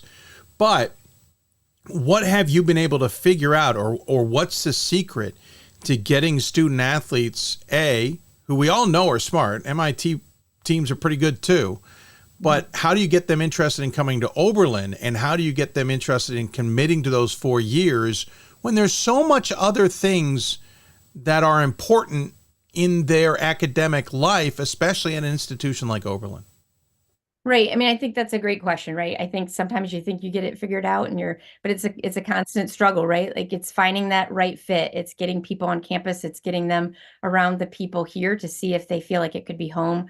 It's us going to the right events. And I think trying to target a lot of those high academic recruiting events or those areas where we know we can go into the gym and look at a lot of people. And it's not just kind of going to one of those, a bigger one and not knowing who we're looking at, right? Like by that point, we have to be following around a handful that, are locked in and absolutely are looking for that high academic environment. I think we have been able to not steal Ohio kids, right? But keep a few Ohio kids here, which has been good. Whereas as in years previously, like we didn't have Ohio kids on the roster and only 6% of our student body is from Ohio. So I think for us, it's exciting to be able to pull an Ohio kid and keep them here because it's like, hey, like, you're actually in the minority here. You get to meet people from all over the country. You're going to have teammates from both coasts and, like your best friends are going to be, just very geographically diverse in terms of that. But it's also really fun to be able to go to West Coast events, to be able to go to the New England area and know that we can also pull people to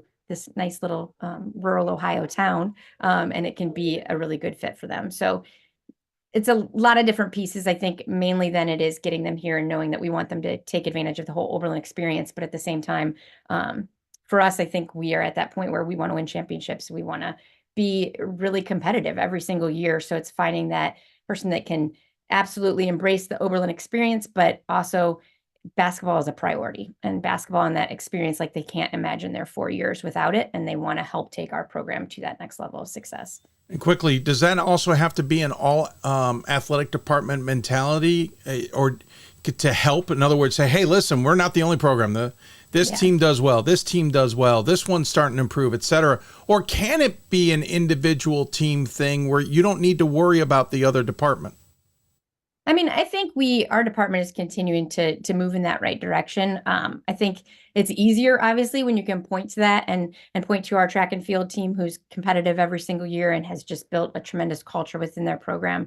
Our men's lacrosse team has really started to take off and started to compete. So I think that absolutely makes it easier when you can say, hey, look where these teams are going and look at the support that we have. And we have tremendous support with our administration and Natalie and Craig in our athletic administration, but from a whole too. President Ambar is just an outstanding leader, is, at athletic events and gets the importance of athletics and what it means to the Oberlin community. So I think it's absolutely an all-encompassing community thing to know and to really appreciate the importance of athletics at a Division III institution and at a high academic Division III institution. And then one like Oberlin, which is probably different in its own ways, but is like such a special place. And, when people know and when they're here and it's a fit, it's really clear. And I think it's an amazing place to be for sure. Yeah, I appreciate the insight and the time and not only about the team, but about the institution as well. Oberlin always up there in the ranks of, some of the best academic institutions in the country. So I appreciate the insight from your perspective on that as well, especially considering you went to Kenyon. So, a little bit of a rival perspective from that as an alum. Yeah, I like both schools. So yeah, I know. Oh, no. Head sit right on that fence. Like that, yeah. I get it. Yep. No, you got to do that.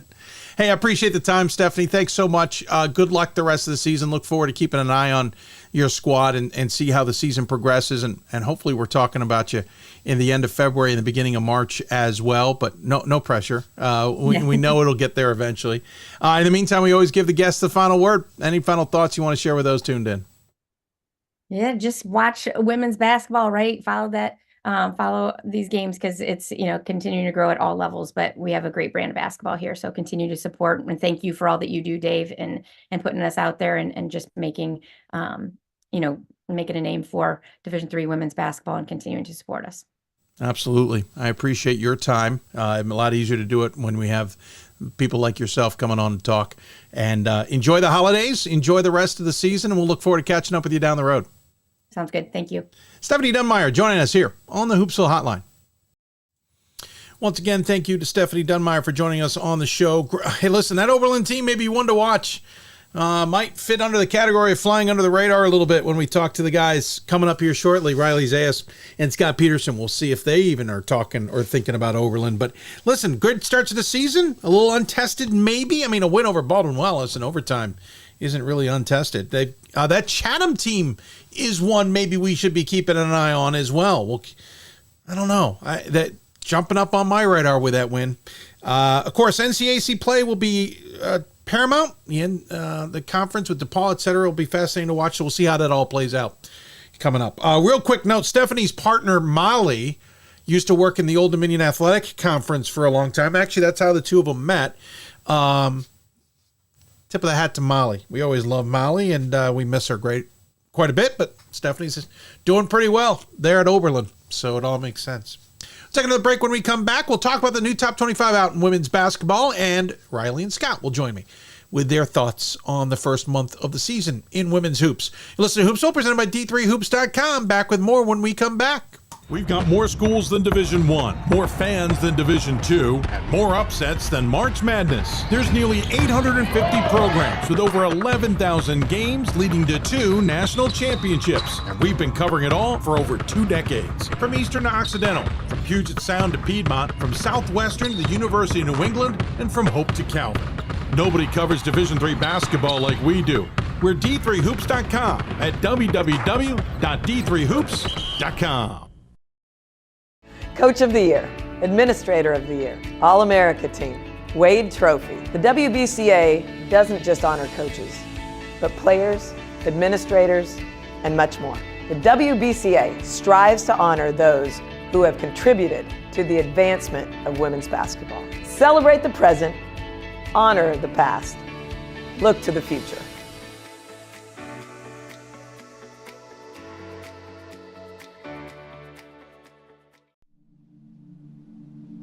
I used to never really talk.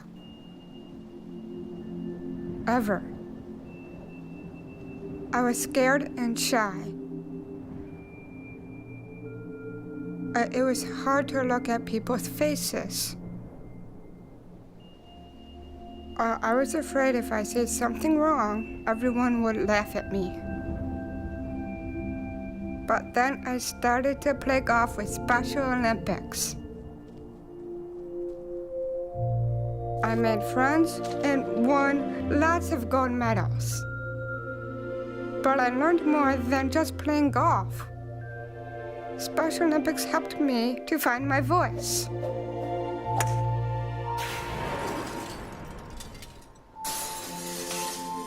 And now everyone else is speechless.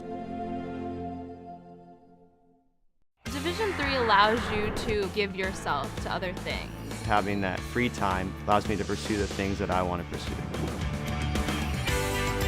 Division III athletics affords students the opportunity to, engage in the other interests in their campus and in their lives outside of that sport. It allows you to just be able to do everything you want to do.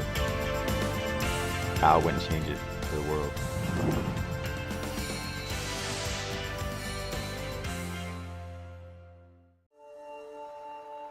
We are calling you, all of you. We are calling all Division III schools to join our cause. It's on us to start the change. It's on us to be the change. It's on us. It's on Division III. It's on all of us to stop sexual assault.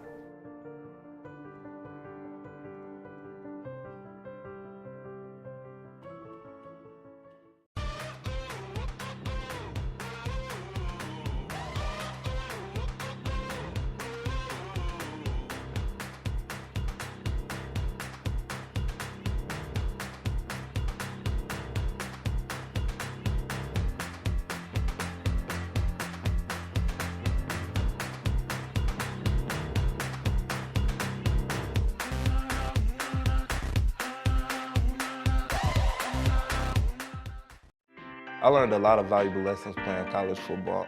I never thought about the health benefits of exercise until I actually started to talk to coaches in college. It's not only just for performance, it's for life. My coaches instilled the importance of well-being, not only building up strength, mental health, getting enough sleep, eating properly is all what it is to be healthy. I decided that I want to go into personal trainer and share my knowledge that I obtained in college about physical and mental well-being. We've got more schools than Division I, more fans than Division II, and more upsets than March Madness. There's nearly 850 programs with over 11,000 games leading to 2 national championships. And we've been covering it all for over 2 decades. From Eastern to Occidental, from Puget Sound to Piedmont, from Southwestern to the University of New England, and from Hope to Calvin. Nobody covers Division III basketball like we do. We're D3Hoops.com at www.d3hoops.com. Coach of the Year, Administrator of the Year, All-America Team, Wade Trophy. The WBCA doesn't just honor coaches, but players, administrators, and much more. The WBCA strives to honor those who have contributed to the advancement of women's basketball. Celebrate the present, honor the past, look to the future.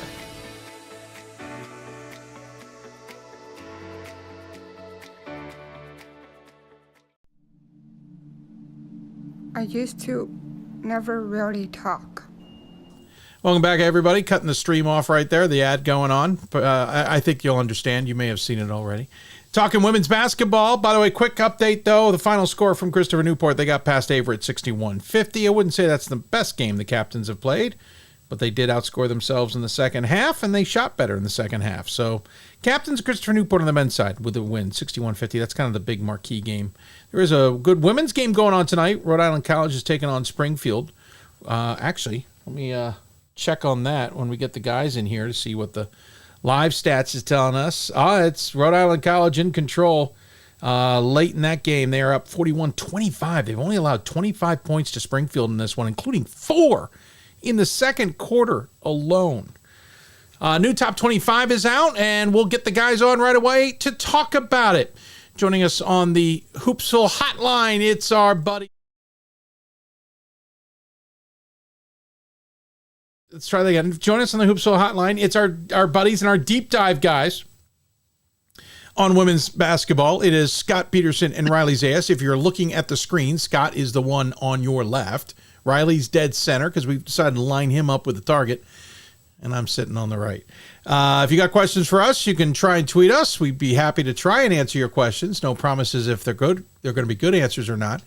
And you can always, that information scrolling at the bottom of your screen as well. Gentlemen, first and foremost, thanks for taking the time. Second of all, it's been a fun little start to the season, Scott. I would say there's a lot that we know and there's a lot we don't know. Yeah, I think we have a lot more top teams playing other top teams, which means more losses, but I think a lot more fun for fans to watch. Yeah, well said. Riley, your initial just gut reaction to the opening month, it's been fun, right? It really has, and there's been so many results. I mean, Scott and I obviously have been talking about this on X, Twitter a lot.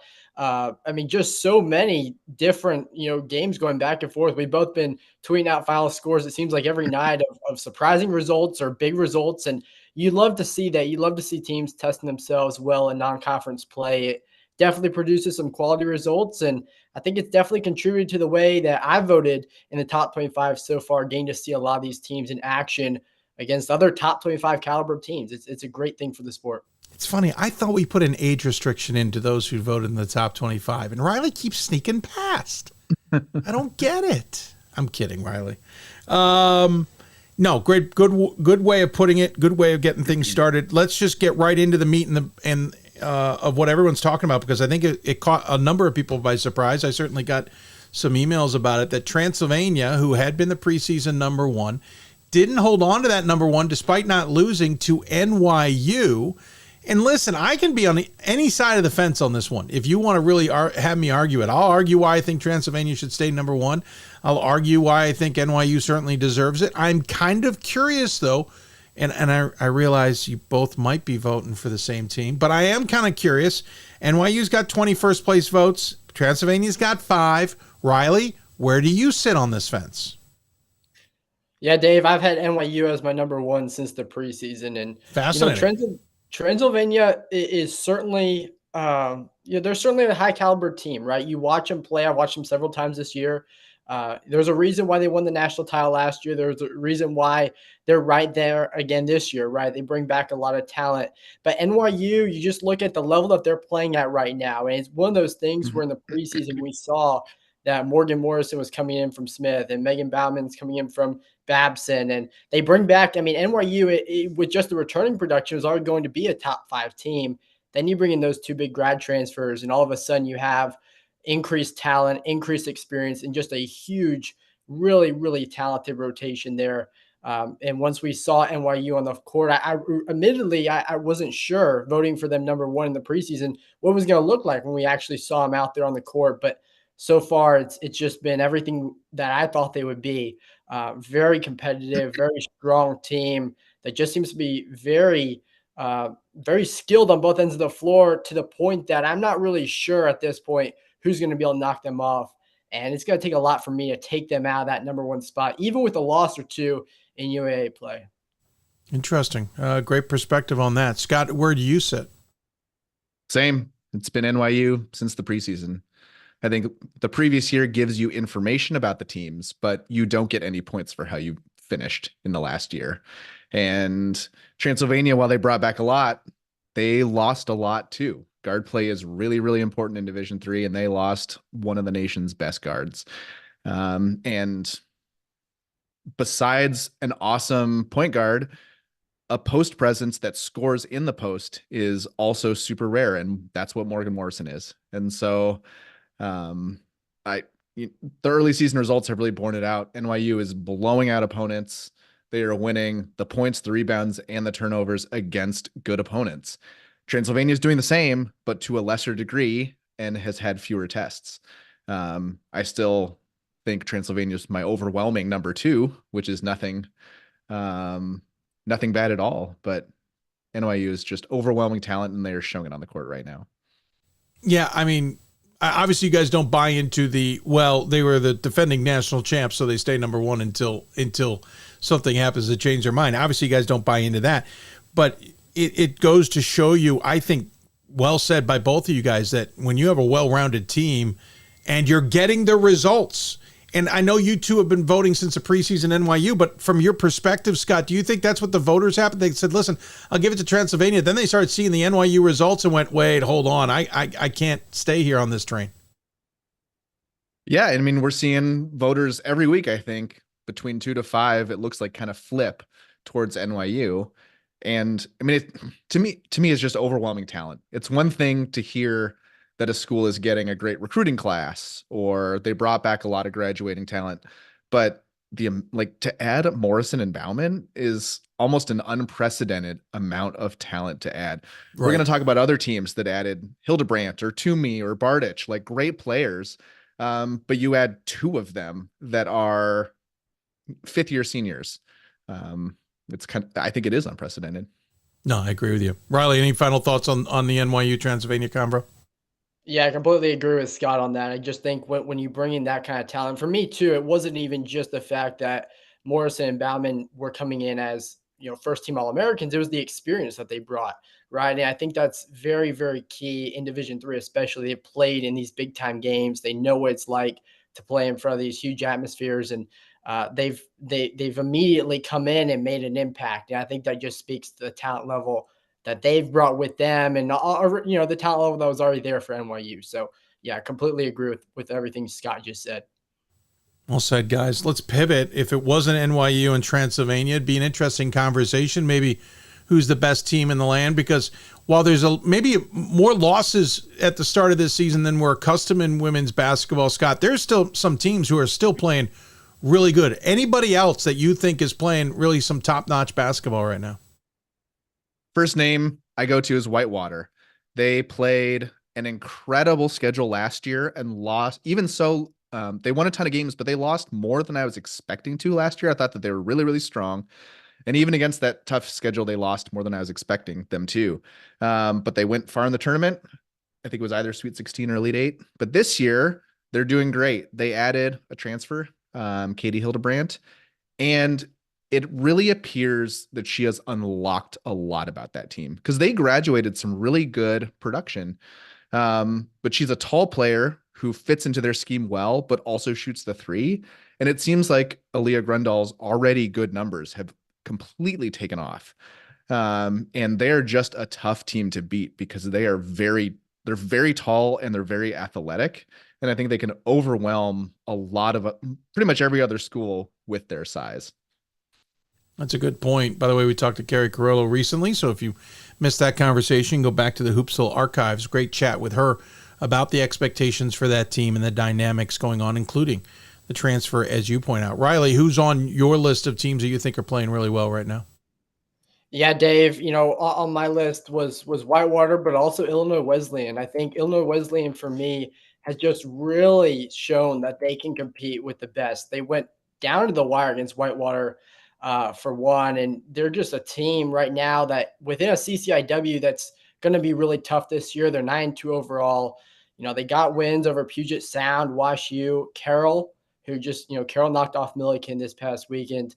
They took it to Wheaton without Lauren Huber. They've been playing without her the last few weeks, which is really important. I think it speaks to the depth that, Illinois Wesleyan has. And that's one of the things that's been most impressive to me about everything that they've done up to this point is they've done it at times without some of their best players. But at the same time, several players are stepping up into those roles. There's just incredible depth and experience. And I think it goes to show you when you bring back a good group and you bring in some key players, Ava Bardich, comes as a transfer and immediately makes an impact in that starting lineup. It can go a long way when you have that core group that's really bought in and plays quality defense. I mean, I think their defense has just improved game after game. It's given some teams, including Whitewater, some real challenges. And for me, Illinois Wesleyan is sitting right there, top 15 in the country. They got a big one against Chicago coming up on Saturday, and that'll be a good test for them. They've already played a quality schedule up to this point, and Chicago will just add to that in terms of what they've done, in non-conference play. No, I agree. Really could make that CCIW race fascinating if Mia's Smith's gotten that program back up to where we're so accustomed. By the way, quick note, looks like Bob Quillman saying something about really loves Riley. I don't know. Anybody else in this category before we ask you about some other categories? Anybody else that either one of you is kind of noticing is playing really well right now? Yeah, I'd highlight Scranton as well. They were strong last year, probably a little bit earlier exit from the tournament than we were expecting. But they've added a lot of new talent between Victoria Toomey and Keely Romanowski and a few others that I'm forgetting their names. But recently, a lot of their top scorers have been scoring a lot more. They blew out a team who's a decent team. And I think they look like a really strong team. They've got height, they've got experience, they've got depth. And I think they're in probably my top 5. And I think there's kind of a clear 5, at least for me, along with Rhode Island College would be that 5th one. Go ahead. I was just going to say that landmark race could be absolutely insane this year with Elizabethtown Catholic and Moravian and others. Go ahead, Riley. Yeah, just one more to add a little bit further down on that top 25, but Johns Hopkins has really impressed me too this year. I mean, 8-1 overall, only losses to NYU. They've beaten, Wash U, Marymount, Gettysburg, Muhlenberg. Muhlenberg beat DeSales earlier in the season. They beat Dickinson this past weekend. Just really impressed with what they've done so far. I think they're playing well together right now, a cohesive team. They've shown consistency. I like to see that in a team that I'm voting for in the top 25. So credit to Johns Hopkins, first, Rodney Rogan, first year as head coach there, and he's doing a good job leading that program so far. Yeah, absolutely. First years sometimes don't always have the easiest ride because you're trying to shuffle things up. Just looked on the men's side, and no knock on Ryan Kane, but Johns Hopkins is not having that same success on the men's side. All right, so those are the teams that have been playing pretty well. Any teams that have actually surprised you, Riley? Yeah, to be honest, I think Smith has surprised me a little bit. Coming to this year, I didn't really know what to expect considering the fact that they lost quite a bit of key talent from last year. They graduated several players. But what I've seen so far from them, it certainly hasn't been a perfect product by any means, but they've shown up in these big games. They've beaten quality teams. And I like what I've seen so far from them. Just going throughout the course of the non-conference play, especially. I mean, we know the NUMAC's can be really competitive. Sophia Rosa has come in, grad transfer from Tufts, started all 24 games on that Sweet 16 team for Tufts back in 21-22. She's made a huge impact for Smith so far. I think she's right around 15 points per game, 7 rebounds. They're on a 4-game win streak currently. Wins over Trinity, Connecticut, and Williams especially stick out to me. And so I just think that Smith is playing better than I thought they would be at this point. And definitely gives me some confidence as they head into conference play here in the second half of the season, that they may be back in the NCAA tournament and really back in that, kind of second weekend conversation for us as we progress further. Need to see them a little bit more, but they've surprised me a little bit in terms of what they've done in this early part of the year. Yeah, Lynn Hersey, I mean, listen, we knew she had talent the last few years, but I think she's proving to be a darn good recruit, especially to a single-sex college. But on top of that, being a pretty darn good coach and can adjust to what she's got. Scott, who's jumping out at you as a surprise? One team that's surprised me, and not in a good way, has been Baldwin-Wallace. They were a strong team last year. They won a lot against a good strength of schedule. And this year they've kind of struggled. They do have a couple good wins, but they also have a couple losses we didn't expect and a couple narrow wins over teams that we would have expected them to beat by a lot more. It doesn't look like they're getting any production from a newcomer, which makes it tough. They did return a lot of their production from last year, but they just are not getting production from any newcomers. And I'm not sure that they're a top 75 team this year. I think, who knows? It's a very long season, and we've already seen teams that we really like start poorly and teams that we weren't so sure on start great, and almost all teams go in runs, right? 3 to 4 games, and it changes a lot. And I definitely think Baldwin-Wallace will still be a factor in Region 7, but I'm surprised that I haven't seen more from them this year. It's an interesting point. We just had Dunmyer on. Obviously, that Oberlin team got a 2 overtime win over at BW, and Gettysburg, first game out of the block, a tired Gettysburg team who played 4 overtimes in their exhibition game against the D1 UMBC, were throttling them at one point before Baldwin-Wallace kind of woke up. So that's an interesting point, but not even in your top 75. That's kind of an interesting one to ponder. I'll be fascinated to see how that turns around. Granted, they always seem to be in it by the end of the season, but yeah, we'll see how it plays out. All right. So those are your surprises. We talked about some of the teams that you guys have thought are playing really well to start this campaign.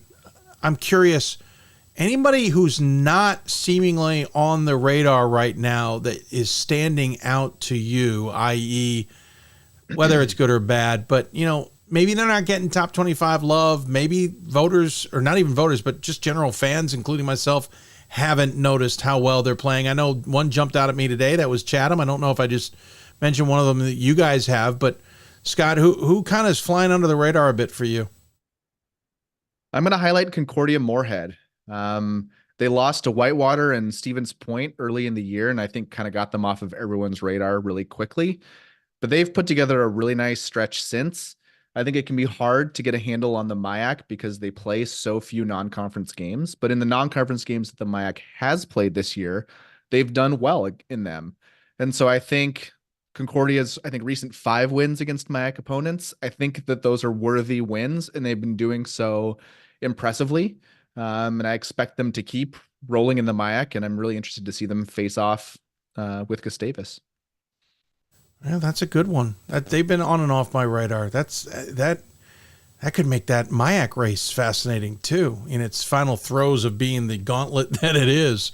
Riley, who's off the radar for you? Yeah, one team that I'm going to mention, Dave, I don't have them on my ballot this week, but UW-Platteville has impressed me, and I think they're continuing to trend upwards towards the top 25 spot for me. They're 5-2 overall. The losses are to Hope and Milliken, right? And those are 2 really quality teams. They beat Loris on the road, and they beat them 71-57. I thought that win was really big for that program. And, Loris is not far off my ballot either. I know they're still on a few people's ballots, but, to go to Loris and win is really impressive. This is a team that just continues to get better. And I think, if you remember last year, this was a team that beat Loris, they beat WashU, and they beat UW-Whitewater twice. And they were still right at the bottom of the WIAC. I think they've taken a step forward this year and kind of, they showed it in flashes last year, but this year it seems to be more consistent where they're putting these wins together. They got a lot of young talent, and that young talent, several players who started last year as freshmen and sophomores are now stepping up and have that experience on their belts, and they're playing with a little bit more confidence at this point. And I think we're seeing that for Platteville. That WIAC race, as always, is going to be an interesting one. And I think Platteville's a name that people need to be keeping an eye on, right there with Whitewater, right there with UW Stout. If they could split the season with Whitewater, and I'm obviously looking way down the road here, that would be a pretty incredible step forward for that program, even if they've done it in the past, but on top of what they're doing already. It's not they got to win because no one was paying attention. It's more like they got the win because they earned it. That's a good pick. I'm admittedly, Corideo Moorhead's been in and off my radar a little bit. I've been watching them. Platteville hasn't been. So now I'm noting them, going over to check them out. Good job. Dave, do you have time for a lightning round of a couple more? Yeah, go for it, because let's see here. I've only got the big one left. So yeah, I'm ready for lightning round stuff all the time. Let's go for it. To go real quick, I think MIT is flying under the radar. They just got some votes in this poll. I think losing by 33 to NYU will put a lot of people off of them. Yeah, that was startling. I would discount that. They lost narrowly to Colby, who I think is better than we think. And they have since beat Tufts and Trinity of Connecticut. And so I think MIT is moving up. I think Vassar is an interesting one. They did lose to SUNY New Paltz narrowly, but they've since beat Ithaca and they've beat Skidmore. They beat Skidmore by double digits. Yeah, Vassar had a really hot start to the season that caught my eye. That kind of surprised me. I wasn't expecting that out of them. I also like Gettysburg. You said they were really impressive against that Division I team. They lost narrowly to Baldwin Wallace, narrowly to Johns Hopkins, but had a really nice win over Dickinson. And so I'm excited to see them play. That win over Dickinson was startling. I was there. I'm calling the games for Gettysburg primarily. Dickinson surprised me at how not as good as I was expecting them to be. Maybe if they're listening, a little too distracted on whether they thought calls were calls or calls weren't calls. Just a thought. And it was more of not the players on the court. Gettysburg's interesting because I think last year they hit this little bit of a lull where the recruiting wasn't what they expected. They got some good players, don't get me wrong. Didn't have a lot of them. They've got a lot of really good freshmen right now. Some have kind of their minutes have gone down, and I think they're coming back up. And sophomores, and that's starting to come together. What's scary about that team is they have one senior, I think. Yeah. They are getting 51% of scoring from freshmen and sophomores and 89% from non-seniors. Yeah, that is what is scary about that squad for Nate. They're going to have their ups and downs. And I think the Hopkins game is an example of a down. And the Baldwin Wallace is an example, first game out of the gate, that really matters, and they don't know how to put 40 minutes together just yet. Quick side note, I'll say it now because I haven't had a chance. There is a player on the team named Mara McHugh. No relation. Okay, no relation. Same spelling. I appreciate Nate going out and getting a McHugh for the broadcast, but no relation. We haven't actually even met yet, but I did get a kick out of that. No, listen, I've been kind of quiet about him because I don't want to be, I broadcast their games. But no, if they're building, and this is just a year to build, next year is going to be scary, is just my read on it. But no, I think they have a shot to matter this year. Well, no, I don't disagree with you. I'm just saying, we brought up Hopkins earlier. It's going to be another gauntlet in that conference with Hopkins. I thought Dickinson was going to be a factor.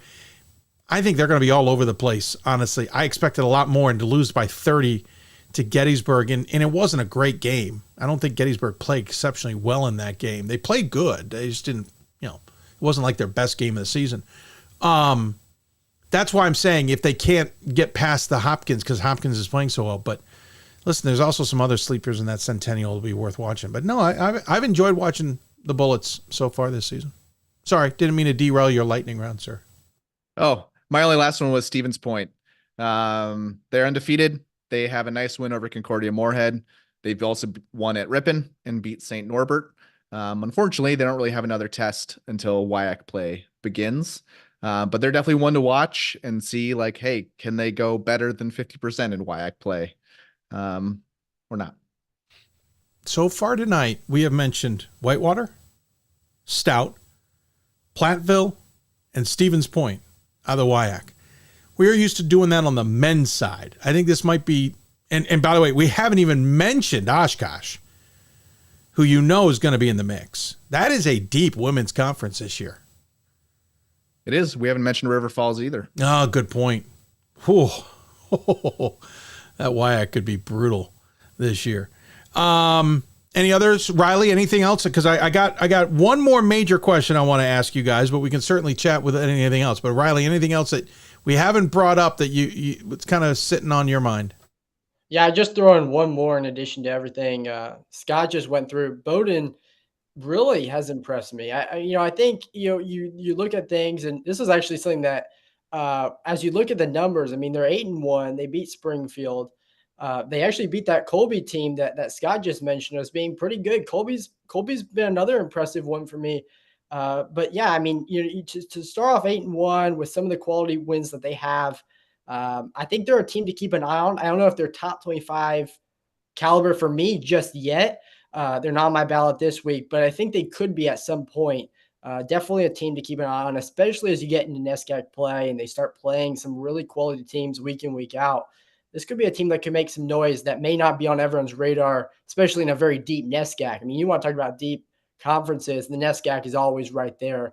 And it's going to be another really, really competitive league this year. Yeah, I'm curious how Amherst is going to play this year. I don't want to say they're off anybody's radar, but they aren't making the waves like they normally do. I like Amherst a lot. What'd you say? They haven't played anyone yet. No, they really haven't. It's hard to know. I think they passed the eye test, and I have high hopes for them, but it's hard to know at this point. No, it's a good point. Hey, listen, we cursorily mentioned Rhode Island College. I've actually blown away by what Rhode Island is doing. Jenna Cosgrove's a good coach. We know that, but it's usually they kind of go along. And by the time we get to late January, February, we're like, hey, Rhode Island College is probably a good team. They're doing that now. And if they continue that the rest of the way, they could be a juggernaut and kind of, I mean, they've got some huge wins already this season, including over some NESCACs. That could, I think they've kind of tilted things a little bit up there in the Northeast. And maybe the road doesn't go through Boston. Maybe it doesn't go through other parts of Massachusetts this season. It might be going through Providence, Rhode Island, the way they're playing. I've been really impressed with Cosgrove, and shameless plug, she was on our show just a couple weeks ago as well. But I'm really impressed with what they're doing. I am too. I mean, they added Sophia Guerriere, Maggie McKitchen. I had a few others on here. Not Olivia Middleton. Yeah, I mean, it's really Guerriere and McKitchen and Maggie Schwab are three like key pieces they added to. Olivia Middleton came back for a 5th year, and then most everybody else. And again, it's a lot of talent. And when you can add big talent, not through the recruiting cycle, it can really change what your team is quickly. I believe that happened to Colby, that happened to Catholic, and some teams that maybe we weren't expecting to be what they are right now because of transfers. Good point. By the way, Chicago's a team that I keep getting put in my ear by a number of coaches. Really impressed with how the Maroons are playing. And that's They're a program. Yeah. And UAA is going to be a beast, as it always is. But, yeah. I mean, NYU, Chicago, maybe WashU's in there in the mix. A couple, Emory, absolutely. Can't discount Rochester. Yep. Yeah.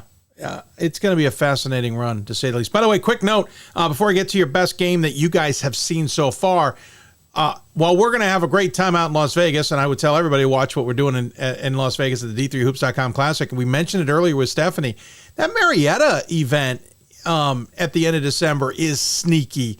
You've got Trine, Marietta, Oberlin will be there, and Mount Aloysius is going to be there. Am I missing? Gettysburg's going to be there. Who did I screw up there? Marietta, Trine, Gettysburg. I think it's more than 4. And I was going to say, it's more than 4, isn't it? I think Carnegie Mellon is going to be there. Okay. That is, Cole has kind of sneakily put a little bit of a doozy of an event down there. Stephany joked there's nothing else to do in Marietta, so maybe just go to the game. But seriously, if I'm those players, I go watch Gettysburg. I go watch Trine. I go watch Marietta, who is going to be probably at least a pretty good team. You go watch these other programs and see how they play, and because those are the types of teams you're going to need to be ready for out of conference should you make the NCAA tournament. That's a sneakily good tournament. If, by the way, if neither of you guys have anything better to do, though the D3Hoops.com Classic is where you should go. If you need a second option, listen, maybe Southern Ohio is where you should go. I'll be there at the D3 Hoops Classic, Dave. We lost you, right? What? I'll be there at the D3 Hoops Classic, Dave. So looking forward to being out there. Some good basketball. Smart, sir. You are a smart man. You know where you need to go. You know where the event you need to attend. I applaud you for your smart decisions. Speaking of events, we got to sneak you into. All right. Best game you've seen so far. You could have either seen them in person or you could have seen them online. I don't care. Best game you've seen so far. Riley, we'll start with you because you've had some interesting ones. I know you've been tracking. What's on your radar? Yeah, Dave, I wasn't there for this one in person, but got the chance to watch it. And, the matchup between UW-Whitewater and Illinois Wesleyan was just a thrilling matchup for all four quarters. Back on November 21st, Whitewater pulls out 82-80 win. Huge result for both teams. I thought this was a game where Illinois Wesleyan really solidified themselves as a top 25 team. I thought Whitewater just showed how good they were going on the road, beating a really talented Illinois Wesleyan squad, and to win on the road in that kind of environment. That's one of the more hostile environments, I would say, in the Midwest, and to go there, get the win. It was tough. I mean, Whitewater needed a fourth quarter comeback to pull out that win. Fast paced game throughout. And I just thought both teams really played well. There was very few miscues, and I thought just a lot of great moments throughout the game, both on both ends of the floor, really. Every game Illinois Wesleyan's played this year against top teams has just been exciting. It's just great basketball. And you always get the same with Whitewater, right? I mean, these are two really quality teams with experienced players that have been in these moments before. And so if there was any game that I've seen up to this point, there's certainly been some others, but this had an NCAA tournament type feel throughout the entire thing. You could just tell both teams were intense. They were ready to go. And I thought this was the best event, in terms of games that I've seen throughout this year. Just a non-conference game on Tuesday night in Bloomington, Illinois. And those are the games that you're going to point to come Selection Monday, right? When you're looking at quality results and things and how things factored in, right? Results go all the way back to November. This is going to be one of those that you point to. No, you're right. And if the Titans are really back in it, because they've been a little bit off from what we've been so used to, if they're truly back in it, wow, that's going to certainly make things more interesting out there. Add in Milliken, add in Carroll. As we said earlier, that CCIW race could be absolutely, I mean, we've now what? Named 4 conference races: NESCAC, UAA, CCIW, Landmark, maybe the Centennial, the WIAC race. Listen, there's going to be some fun in women's basketball this season. Scott, best game you've seen, sir? So I had 3 answers. One was anything involving Illinois Wesleyan. Second was Milliken and Platteville. I thought that was an incredible game that went down to the wire. You wish you could have given out fractional wins to both teams, but you can't. But the one that I want to talk about is Gustavus Adolphus over Wisconsin Stout. Because I think oftentimes in Division III, you see a lot of the offense coming from turnovers or overwhelming size, or an already good shooting team that just has a really hot night. And that is not what you saw from Gustavus. You saw like an offensive plan with pick and rolls, judicious back cuts. Everything was crisp. They were shooting 70% in the third quarter, and it didn't feel like a crazy shooting night because of how high quality their looks were. And it also wasn't because Stout's defense was just falling over themselves. It was a different kind of offense than I'm used to seeing. And I was very impressed. They felt like a really big team, but when I broke down their minutes adjusted height, they're a very average sized team. And it was just an impressive offensive display. And I wish we got to see them in more non-conference games. But next year, sir, next year, I can't wait. Everyone's going to just, all of a sudden, every MAAC team has an SOS that's 40 points higher. Right. It will be a glorious time. But By the way, talked to Lori, their head coach, recently too. This is just perfectly for promos. And she talked about the enjoyment that's going to bring. I still wish maybe they could free it up a little bit more. It feels like they're still a little bit tight on how many conference games take place, but it's going to be an improvement, and that's going to be fun. You're right. That Stout game stood out to me as well. I didn't get a chance to see it, but the result and what I saw in it certainly stood out to me. Do you guys have time for anything else? You guys watch so much basketball. It's you and Ryan Scott who put us all to shame. You want just more thoughts in general? Sure. Fire at me. I don't know what I have. Well, here's my question for you moving forward, because this is going to not tell you I had it, but I wanted to get your thoughts heading into it. Holidays are coming. We got this break here. We got some teams are going to take some lulls and then have to fire back up for some big games. You got others who will kind of just piecemeal it as they go along. And then we get into what we've already discussed are going to be some bonker conference races as we get into the start of January. This is kind of a weird time. Is it for you an enjoyment to catch your breath before you get to January? You'll catch some games here and there, or are you going to try and pick out every game possible you can watch, Scott, and make sure that you're still as invested as you are in January and February as you now will be in mid-December? I mean, we still get great games, especially in Puerto Rico and some of the holiday tournaments. Yeah, it's true. And we get some cross-region games. I mean, I think Loris versus Elizabethtown in Puerto Rico might be the most important Pool C game we have this entire year. That's a great. I think it could be an absolute play-in game, which we just almost rarely have or have any sense about this early in the year. And we'll probably get no video out of it. We'll see. But I mean, that game's a massive game. That's a great point. No, great point. And yeah, it's in Puerto Rico because they happen to come together. There's a couple coaches who said, listen, I wanted to challenge ourselves, and they're able to find these events where some other teams are participating. It's really good. Riley, what about you? Yeah, I'll just add to that, you got a tournament there, the Music City Classic in Nashville, like the 19th and the 20th, and we got some really, really good teams going there. Christopher Newport will be there notably, and get a matchup against Whitman. That will be interesting to see how those teams play. So I think we got a lot of great matchups throughout. I mean, they may not be, some of these Wednesday nights, it feels like we've had just back-to-back top 25 teams battling it out for the entire night. We may not have that, but there's going to be a lot of great basketball. And honestly, from a top 25 voters perspective, I think these games are really, really important. We have a little bit of time till we submit our next ballot. And I think these are the games that are going to matter.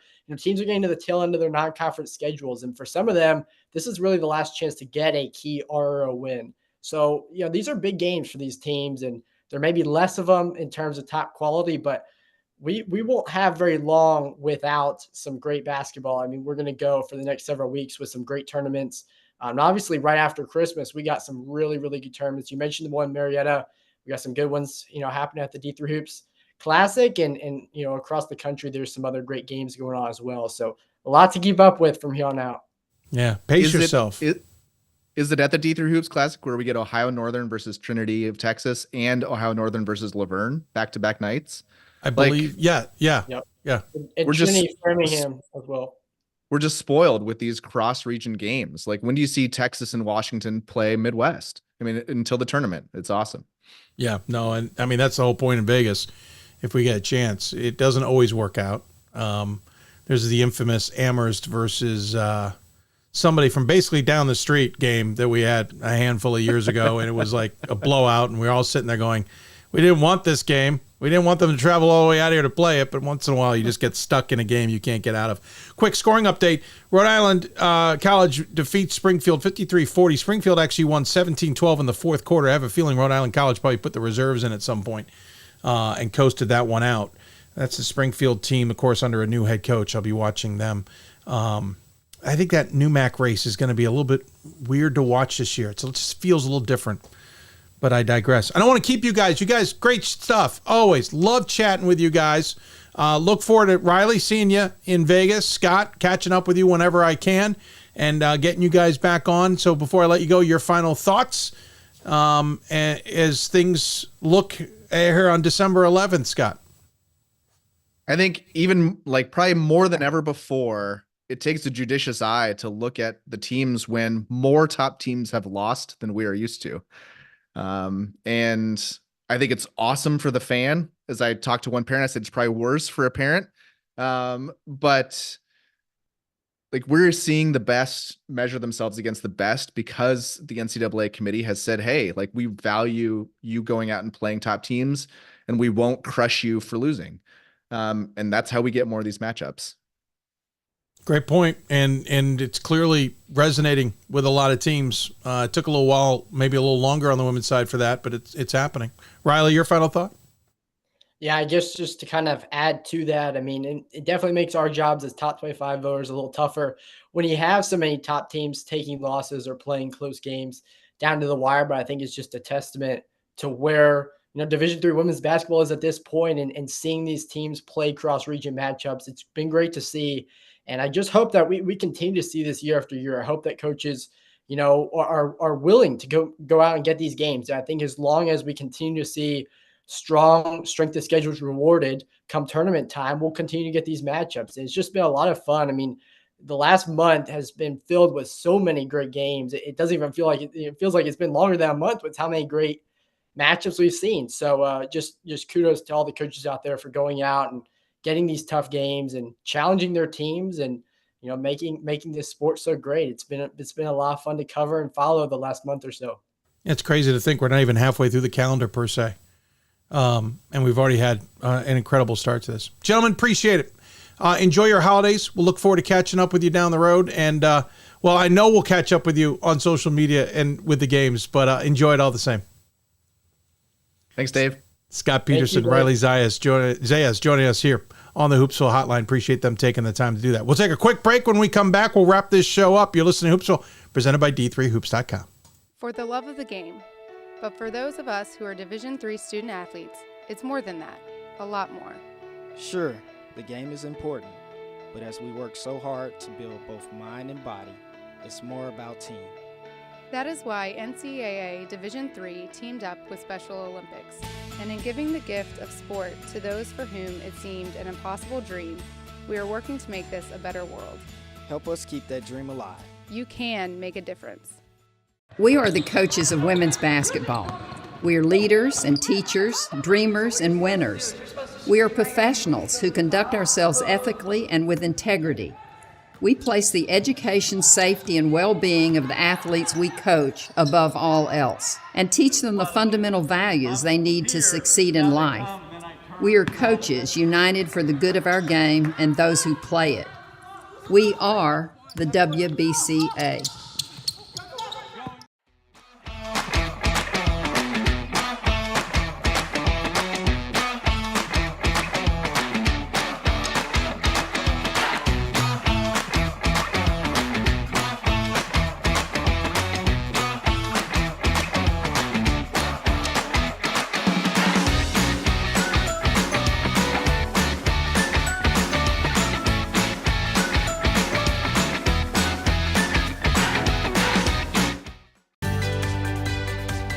Responsibility is being accountable for your words and actions, first and foremost. It also is an obligation to be a positive influence in the communities around you.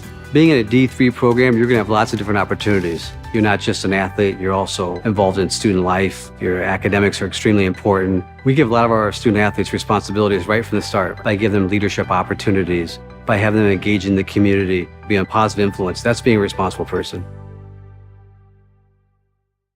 There are over 480,000 college athletes. Only 2% would go pro. That means over 470,000 will not get a shoe contract. No autographs. No private jets. No fan clubs. No Hall of Fame inductions. Instead, they will walk away with something much more valuable.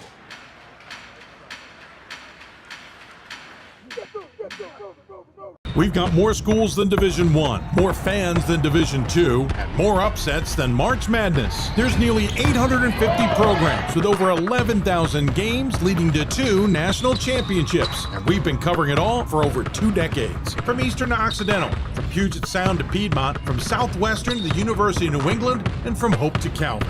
Nobody covers Division III basketball like we do. We're D3Hoops.com at www.d3hoops.com. I did receive a non-athletic scholarship upon entering school. I got the presidential scholarship, which was huge for me. I think there's more opportunities for academic scholarships in Division III. I did receive academic scholarships. Just being involved on campus, being a leader, all those things combined kind of get me recognized. It's a great experience for me.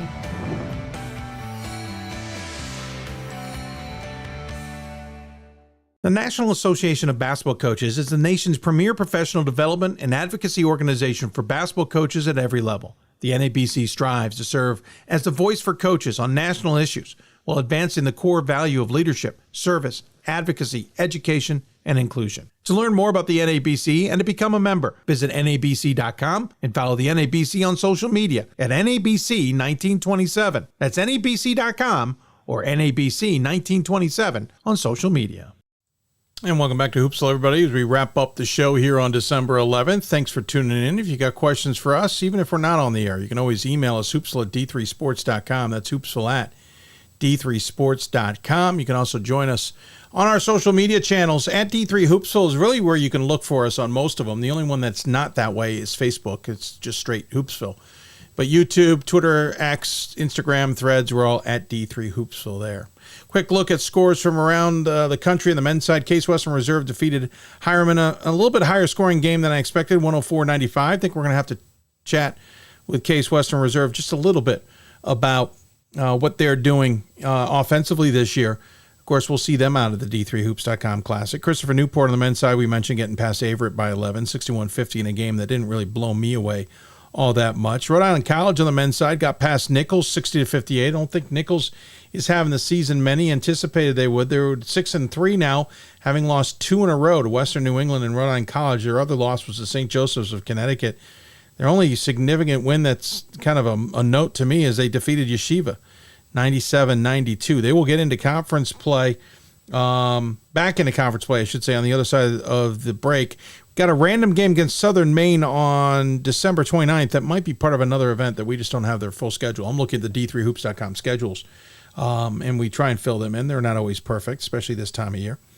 Other games around men's, MIT continues to struggle. I feel bad for the Engineers. They lost to Husson tonight, 80-66. Anna Maria beat Mass College in an interesting score, 99-76. Albertus Magnus on the men's side lost tonight to Hunter, 83-77. That jumps out at me. Albertus was kind of on my radar of a team that I was considering to vote, and they lose tonight, 83-77 to Hunter. Hunter, quick check of Hunter, is 3-7 on the season. That win against Albertus ends as a 4-game slide, and yeah, their only other wins are Pratt and St. Joseph's of Brooklyn. So that's a surprising result there. Gwinnett Mercy got the win over Cairn, 91-82. Western Connecticut got past Elms, 90-60. Trying to see if there's any other men's scores. Eastern Nazarene got past Framingham State, 97-92. And there's a couple other games that we just haven't noted. On the women's side of the scoreboard, we mentioned the win by Rhode Island College, 53-40 over Springfield. Really nothing else jumping out at me.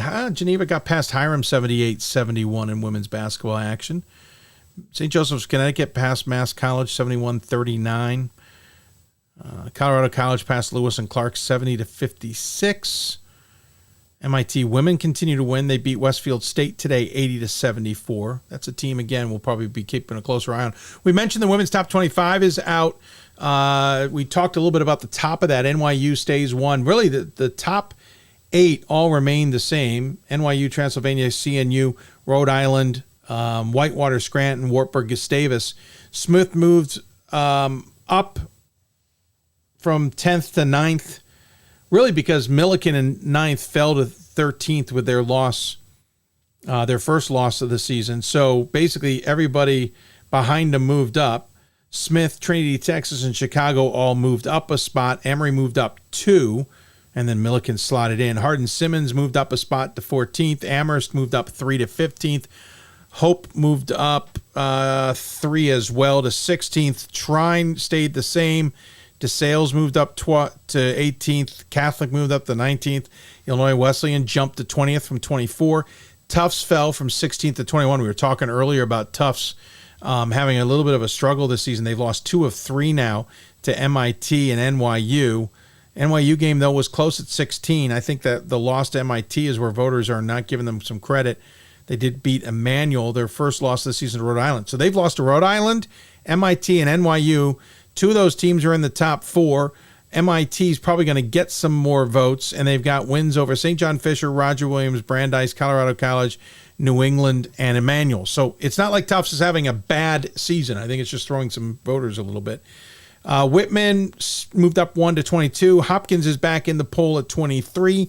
Stout is into the poll at 24. Elizabethtown held at 25. Trinity, Connecticut fell out, as we talked about, and Mary Washington fell out as well. So that was the roundup of the top 25. I thought we talked about it earlier, and I realized I hadn't. Of course, both men's and women's polls are out. Both of them are good talking points. You can go to d3boards.com to talk about them. Don't forget to chat online with friends and others around Division III at d3boards.com. Give them some patience. They are being kind of held together with a little bit of baling wire and some duct tape, but we're doing our best. But d3boards.com is the place to be to chat Division III basketball. Of course, you can also find all your information at d3hoops.com. Gordon Mann's doing yeoman's work behind the scenes, as he always does this time of year.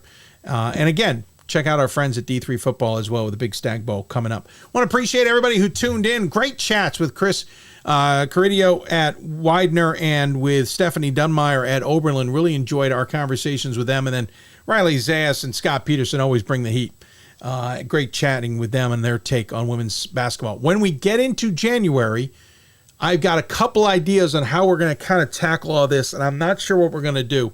One of them is a little bit more audacious, but it's going to need some sponsors and advertisers to come in for us to do it. The second thought is we are just going to have to find a way to talk men's top 25 on a Monday probably, women's on a Thursday, and also squeeze in some guests as well. It's going to take some massaging, but that's kind of where we are. The first idea I'm not kind of revealing, but if you know sponsors, advertisers, or anybody out there who wants to contribute to the show, send them our way. The big idea I've got is going to takes more time. And if it takes more time, and I want to thank our guys for participating in it, well, that's going to take some costs to go with it. So that's kind of where our brain is on all of that. Reminder, we will be on the air Thursday and next Monday. Thursday coming up at 7 o'clock Eastern, and Monday, the 18th, coming up at 7 o'clock Eastern. The only one up in the air is the 21st. I have plans to do it. I have some topics I'd love to dive into, but if we just aren't seeing a reason to be on because there aren't a lot of games going on, we may just officially take our break after the 18th and come back. We'll be back with the first Thursday of January. That's when we would come back from the holidays, with the first Thursday in January. With that, we're going to wrap things up. Again, thanks to our guests and, of course, the sports information departments for those schools for their help with these segments as well. We'll be on the air Thursday, 7 o'clock Eastern. As we mentioned, for those of you who've been tuning in and want the podcast, I've gotten some messages. I wholeheartedly apologize. We got so derailed with the technical issues back in November when I had a lot of other things going on. It wasn't our usual flow that I've gotten way behind. Time is freeing up, unfortunately, for me. So I will have time this week to finally get those done and turned around and posted officially. So I am looking to get those done. Worst case scenario, they'll be done Friday. Best case scenario, and what I'm really hoping to do is spend some time on Wednesday around some other obligations to get those taken care of during the day, finished and out the door, so that by the time we hit the air on Thursday, those podcasts are done and people can have caught up by then, or at least working on catching up, et cetera, et cetera. So again, I apologize for the delay on the podcast. It's just there's more work behind the scenes than we normally have, and it makes it a little bit more challenging than you can believe. All right, so there you go. That's it for Hoopsville for this Monday evening. Thanks for tuning in, everybody. I hope you're enjoying the top 25s and all the other content that's out there. Thanks to Coach Corideo of Widener once again. Thanks to Coach Dunmyer at Oberlin as well. And thanks to Scott and Riley for joining us as well. You've been listening to Hoopsville, presented by D3Hoops.com. If you want to talk Division III basketball, you've got to listen to Hoopsville. Thanks for tuning in, everybody. We'll see you on Thursday, 7 o'clock Eastern, right here on Hoopsville.